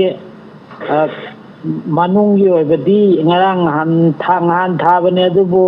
चपचाबदी फोंग फोंग नद्रे याम मनुंगदल यामना सरक चहन्नबगी मओंगद लोसनबगी ताइ अमदि तौरी अदु चिंगनजरी दिन प्रजा मोइना अखोइगी मसिबो अखोइगी लनाई बेसिस इंटरेस्ट हाइ दारा मोइ मसेन मनुंगी इंटरेस्ट ना ओइरिब्रा नत्रगा था मापन तरा चुमना चंगजे लैबा इरांग असिदा लौगदबा थौदांसिंग मरु ओइना लौ अदै लौगी दबा नत्रगा अखोइ पुंझलु यादबा नोय अमभोग लेबिरनु हाइरिब्रा मसी आई पेंटरना मसाइदा थमजरगे मरिक सुमबदी गेसना खंगमिनबा याबा खितंग करी ओइबगे हाइदुम दिविकेस तै ताजरगे मे टेलीफोन थम्बिसी लेंसन बिरबोन लैंड गेस तगे वाफम तामिनसे ओजा हुजिक पनबिरकपदुनी ngasi ngarang nongnini sigi manungda thokliba wathokse duki matik tabada nungaitaba thoningdaba thodok haibadu oire masi yamna phajadaba haiba tare aduga atopa community netraga atopa yeknaba singna su taraga kalak pena gadaba makhoi masen onsinabagi wafam aikoi masen onsinnarakpagi wafam amakak lakpadawna su uba aduga yamna laibak thiba mana aikoigi DM University campus da mahairoi singi leiriba hostel da koigi bomb pokhai hanbadagi mahairoi ama leikidaba aduga ama sokpagi wafam yamna nungaitaba sigumba thaudo kaya matanari aduga thadokriba koigi luf ki office sing asida maru oina yamna maru oiba document sing koi mangkhibagi wafam madu amuk hanna lupa lak lak pidana leige haibada phanglaroidaba posak ngaktani haidana phongdoknarpa wafam su leidi kamaina swai matang sida ozagi mitengsi chawrangna kamai yengbiwe सिगी वाफम सिगा मरी लेनबगी सी अखोगी लेरिबा मनिपुरगी कनसिंग हाइतारे citizen सिंग प्रजा सिंग अबदगी मनुंगदगी सिमिचंगी मरता लेदा वाफम सुम फंगोपिंग मयामसी सुमबांग से सुमनाइ केना हंगो तांदा वांगांगिंग दे हाय की याने वांगांगिंग दे की ना हारतसी सुकुमति यामा याम बदन 80% 90% मोट पंगो यादे तो ये पंगो का खरा सी नेगेटिव भी आया बलोने लाए पंगो गसिंग सिगी मनुंग दगी सम तेरा पकरा तो नहीं यंगया बता मसी कनोदा तो ये मपान की खुदना ओट तो ये फोटो ना अदिगी मोट खरा सो दिन लापले आई तो नेगी मोट फीलिंग दे आई सिगी मपान की तो मयांग जो है ले दी फोटो दा कगी मपान दगी ꯑꯩꯈꯣꯏꯒꯤ ꯁꯤ ꯁꯤꯒꯨꯝꯕ ꯃꯣꯏ ꯂꯝꯕ ꯊꯣꯛꯅꯕꯒꯤ ꯃꯈꯣꯏꯅ ꯍꯣꯠꯅꯕ ꯃꯄꯥꯟ ꯍꯥꯏꯗꯤ ꯀꯩꯅꯣꯒꯤ ꯋꯥ ꯅꯠꯇꯦꯀꯣ ꯃꯅꯤꯄꯨꯔꯒꯤ ꯃꯄꯥꯟꯒꯤ ꯋꯥ ꯅꯠꯇꯕ ꯍꯧꯖꯤꯛꯀꯤ ꯏꯔꯥꯡ ꯇꯧꯅꯔꯤꯕ ꯀꯥꯡꯕꯨꯁꯤꯡꯒꯤ ꯃꯄꯥꯟꯗꯒꯤ ꯈꯠꯅꯔꯤꯕ ꯀꯥꯡꯕꯨꯁꯤꯡꯒꯤ ꯃꯄꯥꯟꯗꯒꯤ ꯍꯥꯏꯗꯤ ꯃꯣꯏꯕꯨ ꯈꯠꯅꯍꯟꯅꯕ ꯁꯤꯟꯕꯤꯕ ꯊꯑꯣꯏꯅ ꯁꯤꯟꯕꯤꯕ ꯄꯣꯠ ꯈꯔ ꯌꯥꯎꯕ꯭ꯔꯥ ꯑꯗꯒꯤ ꯑꯗꯨꯒꯨꯝꯕ ꯀꯩꯅꯣ ꯑꯃꯈꯛ ꯈꯪꯖꯅꯔꯛꯄ ꯂꯩ ꯑꯗꯒꯤ ꯑꯃꯨꯛ ꯑꯃꯔꯣꯝꯗ ꯑꯩꯈꯣꯏꯒꯤ ꯇꯧꯔꯤꯕ ꯊꯕꯛ ꯈꯨꯗꯤꯡꯃꯛꯁꯤ ꯉꯁꯥꯏꯒꯤ ꯀꯩꯅꯣꯒꯨꯝꯕ ꯑꯩꯈꯣꯏꯒꯤ ꯁꯦꯟꯈꯥꯏ ꯊꯨꯝꯈꯥꯏꯒꯨꯝꯕ ꯑꯗꯒꯤ ꯀꯩꯅꯣꯒꯨꯝꯕ ꯑꯩꯈꯣꯏꯅ ꯁꯣꯁꯥꯏꯇꯤꯁꯤꯗ ꯑꯩꯈꯣꯏꯅ ꯄꯥꯝꯐꯥꯠꯇꯕ ꯀꯩꯅꯣ ꯈꯔ ꯂꯩꯕ꯭ꯔꯥ ꯁꯤꯒꯨꯝꯕꯒꯤ ꯀꯩꯅꯣꯁꯤꯡꯁꯤꯒ ꯃꯔꯤ ꯂꯩꯅꯕ꯭ꯔꯥ ꯍꯥꯏꯕꯒꯤ ꯄꯣꯠꯁꯨ ꯑꯗꯣꯝꯗꯁꯨ ꯂꯥꯛꯑꯦ ꯑꯗꯒꯤ ꯋꯥꯈꯜꯁꯤ ꯐꯖꯅ ꯈꯟꯊꯕ ꯋꯥꯠꯄꯒꯤ ꯃꯃꯤ ꯑꯃꯁꯨ ꯃꯗꯨꯅ ꯀꯩꯅꯣꯅ ꯐꯣꯡꯗꯣꯛꯄꯤꯔꯛꯀꯅꯤ ꯑꯩꯈꯣꯏꯒꯤ ꯏꯃꯥꯁꯤꯡ ꯃꯩꯔꯥ ꯄꯥꯏꯕꯤ ꯏꯃꯥꯁꯤꯡꯒꯤ ꯃꯥꯏꯀꯩꯗꯒꯤ ꯐꯣꯡꯗꯣꯔꯛꯄꯗ ꯑꯩꯈꯣꯏꯅ ꯆꯍꯤ ꯆꯨꯞꯄꯤꯕꯁꯤ ꯅꯣꯏꯒꯤꯗꯃꯛꯇ ꯁꯨꯃꯥꯏꯅ ꯑꯩꯈꯣꯏꯅ ꯑꯍꯤꯡ ꯊꯦꯡ ꯑꯗꯒꯤ ꯃꯩꯔꯥ ꯄꯥꯏꯗꯅ ꯂꯥꯛꯑꯒ ꯅꯣꯏꯅ ꯁꯨꯃꯥꯏꯅ ꯇꯧꯅꯕ꯭ꯔꯥ ꯍꯥꯏꯅ ꯌꯥꯝ ꯊꯃꯣꯏ ꯁꯣꯛꯅ ꯏꯃꯥ ꯑꯃꯅ ꯐꯣꯡꯗꯣꯔꯛꯈꯤꯕ ꯋꯥꯐꯝꯁꯤꯡꯒꯤ ꯀꯩꯅꯣꯗ ꯀꯩ ꯑꯗꯨꯝ ꯎꯏꯀꯣ ꯇꯤꯚꯤ ꯆꯨꯝꯅꯕꯁꯨ ꯇꯤꯚꯤ ꯅ꯭ꯌꯨꯁꯇꯁꯨ ꯑꯗꯨꯝ ꯌꯥꯎꯋꯦ ꯑꯗꯨꯒꯨꯝꯕ ꯈꯤꯇꯪ ꯀꯩꯅꯣꯗ ꯇꯧꯅꯔꯤꯕ ꯊꯕꯛꯁꯤ immature ꯑꯣꯏꯕ ꯍꯥꯏꯗꯤ ꯏꯊꯨꯅ ꯈꯟꯅꯔꯒ ꯇꯧꯕ ꯌꯥꯕ ꯊꯕꯛꯁꯤꯡ ꯉꯁꯥꯏꯒꯤ ꯀꯩꯅꯣꯅꯁꯨ ꯄꯟꯕꯤꯈꯤꯕ ꯏꯪꯈꯪꯅꯁꯨ ꯄꯟꯕꯤꯈꯤꯕ ꯑꯩꯈꯣꯏꯒꯤ ꯌꯥꯝ ꯃꯔꯨꯑꯣꯏꯕ ꯆꯦ ꯆꯥꯡ ꯃꯥꯡꯈꯤꯕ ꯈꯣꯠꯈꯤꯕꯒꯤ ꯀꯔꯤꯒꯤ ꯑꯗꯨꯁꯨ ꯑꯗꯨꯝ ꯄꯥꯎꯗꯤ ꯌꯥꯎꯏꯀꯣ ꯑꯗꯨꯒꯨꯝꯕ ꯃꯌꯥꯝ ꯑꯃꯁꯨ ꯂꯩꯔꯦ ꯁꯤ ꯃꯌꯥꯝꯁꯤ ꯌꯥꯝ ꯃꯨꯟꯅ ꯈꯟꯊꯒꯗꯕ ꯀꯩꯅꯣ ꯈꯔ ꯂꯦꯚꯦꯜ ꯈꯔ ꯌꯧꯅ ꯋꯥꯈꯜꯁꯦ ꯈꯟꯊꯅꯗꯕꯒꯤ ꯌꯥꯝ ꯆꯥꯎꯕ ꯑꯗ ꯃꯔꯨꯑꯣꯏꯕ ꯏꯟꯇꯔꯦꯁꯁꯤ ꯀꯔꯤꯅꯣꯅ ꯌꯦꯡꯅꯔꯀꯥꯟꯗ ꯃꯁꯤ ꯑꯩꯃꯛꯀꯤ ꯃꯣꯠꯇꯤ ꯅꯠꯇꯦ ꯇꯦꯛꯅꯣꯂꯣꯖꯤꯒꯤ ꯇꯧꯔꯤꯕ ꯎꯔꯤꯕ ꯀꯩꯅꯣꯁꯤꯡꯗꯨꯗ ꯁꯨꯝ ꯐꯣꯡꯗꯣꯛꯅꯕꯗ ꯁꯦꯟꯈꯥꯏ ꯊꯨꯝꯈꯥꯏꯒ ꯃꯔꯤ ꯂꯩꯅꯕ ꯄꯣꯠ ꯃꯥꯜꯂꯤ ꯍꯥꯏꯕ ꯃꯣꯠꯁꯤꯅ ꯌꯥꯝ ꯀꯟꯅ ꯄꯤꯅꯔꯛꯏ ꯍꯥꯏꯗꯤ ꯂꯅꯥꯏ ꯏꯟꯇꯔꯦꯁ ꯄ꯭ꯔꯥꯏꯚꯦꯠ ꯏꯟꯇꯔꯦꯁꯇ ꯃꯥꯡ ꯊꯥꯔꯒ ꯄꯥꯔꯁꯣꯅꯦꯜ ꯏꯟꯇꯔꯦꯁꯇ ꯃꯥꯡ ꯊꯥꯔꯒ ꯊꯣꯛꯂꯛꯄ ꯄꯣꯠ ꯑꯃ ꯑꯣꯏꯒꯅꯤ ꯍꯥꯏꯕꯒꯤ ꯋꯥꯐꯝꯗꯨꯅꯤ ꯌꯥꯝ ꯆꯥꯎꯅ ꯂꯥꯛꯏꯁꯦ ꯑꯗꯨꯗꯤ ꯉꯁꯥꯏꯒꯤ ꯍꯥꯏꯔꯤꯕ ꯂꯨꯞ ꯑꯣꯔꯒꯅꯥꯏꯖꯦꯁꯟꯁꯤꯡ ꯅꯠꯇ꯭ꯔꯒ ꯃꯩ ꯊꯥꯔꯤꯕ ꯑꯣꯐꯤꯁꯁꯤꯡꯗꯨ ꯀꯅꯥꯒꯨꯝꯕ ꯈꯔꯅ ꯑꯣꯟ ꯇꯧꯁꯜꯂꯦ ꯃꯗꯨ ꯃꯍꯨꯠ ꯁꯤꯟꯗꯣꯛꯅꯕ ꯅꯠꯇ꯭ꯔꯒ ꯑꯃꯒꯤ ꯃꯈꯨꯠꯇꯒꯤ ꯑꯃꯅ ꯃꯨꯟꯅꯕ ꯍꯣꯠꯅꯕꯒꯨꯝꯕ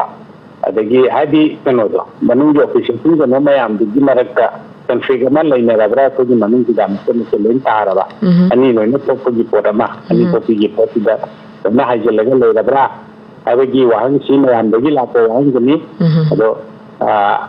ꯂꯅꯥꯏ ꯑꯣꯏꯅ ꯃꯣꯠ ꯄꯤꯌꯨ ꯍꯥꯏꯕ ꯑꯌꯥꯝꯕ 80% ꯌꯥꯗꯕ ꯑꯗꯨꯃꯥꯏꯅ ꯑꯩꯈꯣꯏꯁꯨ ꯃꯁꯤ ꯂꯅꯥꯏꯒꯤ ꯑꯣꯏꯅ ꯃꯣꯠ ꯄꯤꯔꯨꯕꯗ ꯈꯨꯗꯣꯡ ꯆꯅꯤꯡꯉꯥꯏ ꯑꯣꯏꯒꯗ꯭ꯔꯥ ꯀꯥꯏꯅ ꯑꯗꯨꯃꯥꯏꯅ ꯈꯜꯂꯛꯄ ꯀꯩꯅꯣꯁꯨ ꯌꯥꯎꯋꯦ ꯃꯔꯝꯗꯤ ꯀꯩꯅꯣꯗ ꯍꯧꯖꯤꯛꯇꯤ ꯄꯨꯔꯥ ꯂꯣꯂꯦꯁꯅꯦ ꯂꯣꯒꯤ ꯀꯩꯅꯣꯁꯦ ꯀꯔꯤꯝ ꯂꯩꯇ꯭ꯔꯦꯀꯣ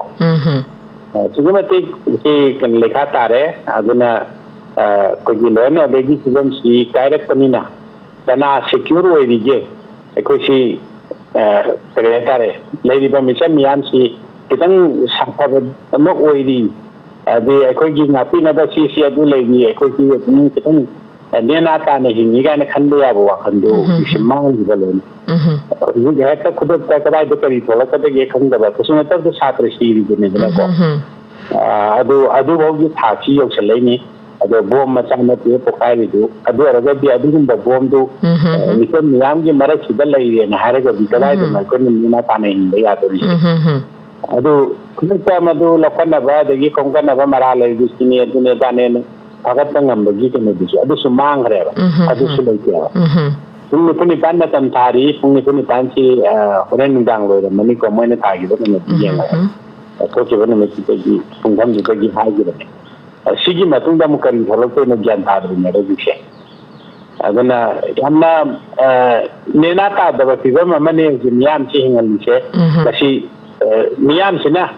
ꯍꯧꯖꯤꯛꯇꯤ ꯁꯤꯒꯨꯝꯕꯒꯤ ꯐꯤꯕꯝꯁꯤ ꯀꯥꯏꯔꯛꯑꯒꯗꯤ ꯑꯩꯈꯣꯏ ꯃꯤꯌꯥꯝꯁꯤꯅ ꯇꯧꯐꯝ ꯊꯣꯛꯄ ꯈꯔ ꯂꯩ ꯑꯗꯨꯁꯨ ꯃꯤꯌꯥꯝꯁꯤ ꯇꯧꯕ ꯉꯝꯗꯦ ꯋꯥꯈꯜ ꯇꯥꯗꯦ ꯃꯤꯌꯥꯝꯁꯤ ꯍꯧꯖꯤꯛ ꯀꯔꯤꯅꯣ ꯈꯪꯗ꯭ꯔꯤ ꯃꯥꯏ ꯃꯥꯏ ꯊꯣꯛꯄ ꯑꯗꯨꯝ ꯉꯁꯥꯏꯒꯤ ꯂꯩꯊꯣꯛ ꯂꯩꯁꯤꯟ ꯑꯗꯨꯝ ꯇꯧꯔꯒ ꯑꯩ ꯍꯤꯡꯉ ꯂꯣꯏꯔꯦ ꯍꯥꯏꯕꯒꯤ ꯐꯤꯕꯝꯗꯨꯗ ꯑꯩꯈꯣꯏ ꯂꯩꯀꯥꯏꯗꯗꯤ ꯌꯧꯕꯤꯔꯛꯇꯕ ꯑꯩꯈꯣꯏ ꯃꯤꯗꯗꯤ ꯌꯧꯕꯤꯔꯛꯇꯕ ꯂꯥꯁꯇ ꯑꯩꯗꯗꯤꯀꯣ ꯑꯗꯨꯒꯤ ꯀꯩꯅꯣꯗꯨꯗ ꯀꯟꯗꯤꯁꯟꯗꯨꯗ ꯃꯤꯌꯥꯝꯁꯤꯁꯨ ꯂꯣꯏꯅ ꯂꯩꯕ ꯃꯥꯜꯂꯦ ꯑꯗꯣ ꯃꯤꯌꯥꯝꯁꯦ ꯉꯟꯅ ꯋꯥꯈꯜ ꯇꯥꯕ ꯃꯊꯧ ꯇꯥꯏ ꯑꯗꯨ ꯅꯠꯇ꯭ꯔꯗꯤ คุณนายสิลุกเนี่ยในหมายถึงสิ่งถ้าก็จะเรียกว่าดูกันง่ายๆก็คือยามนุ่งไอแต่บ่ทอดกให้ไปแต่เลยมาให้รู้มามิชิมินานังคิดว่ากี่ว่าผมสิเดลักษณะกันแต่สมัยนั้นก็มาให้รู้สิ่งเลยดีบ่าหลายสุดตามเดินตุงกิยุมบีโอ้ยก็ดูดีบ่ามาให้รู้สิ่งเลยดีบ่ามาพม่ามาด่ากี่ครั้งปีเดินมิชิมินาทุกลีบ่าสมัยนั้นสิ่งพิบัมสิเลยดีบ่สิเดดีก็academic atmosphereสิเอาจากช่วย academician นะมวยนะก็ไม่เนี่ยมีเองสิตุงกี่ให้ไปแต่ก็มายิงบีบีไอพิเศษช่วงยาวเบรนักการเล่นดิฉันพิเศษกี่ว่ากันเช่ใช้ดิจิทัลมีได้บ่ก็กี่ MLA สิงห์ไฮดรามันตรีดิจิกันวันเลยดีบ่ไม่ยามบิโรเคชิงดิจิก็กี่นิ่งทำลายเรากี่ทำมาก็กี่ทวายกัตัวเองนะตัวพี่เลยบ่ก็ตัวเองบ่ไม่ยามล้วนแต่บ่แต่masih sebagai psikologi perspektif yang terakhir ini, sejauh ini ada disabilitas di dunia, atau ada disabilitas. Kalau mahir itu lain je macam tu, bawa masih ngak selalu penganut itu tamdari ni lah. Kalau tuan bayar dia, tambi besi tu bayar dia. Ada semuanya mahir itu disabilitas kokar gadi, bagi generasi si amat gap lagi dia ni, bagi Mesti generation kan hai ko so jatang hai ni tapi kan da adumaina laila su tamba pangauda ba generation ama kan dal lage yawi badana kunai si maning halla chatui ne ba be kan lage chatui ne adugum bagi kan adu wakalon si ko gi dei pau bi dra bra ho lan matang hak tang gi ni tahing gi na du gi na da gi ne adu bu di dum sin da pangai hai ri ko ado mahiroi gi kan adu so pasidi no ma mang ba so i adagi ko na na tha ma mang ba ya in so ya ba si po se gi di sa gen so pi pi bi do ne ba so gen ding de ba si chok ba le ba sing de na ki am kan na ke si spina ba po ni ado ai ko gi si na si gi in so se am handa na nei ado ya ra ga di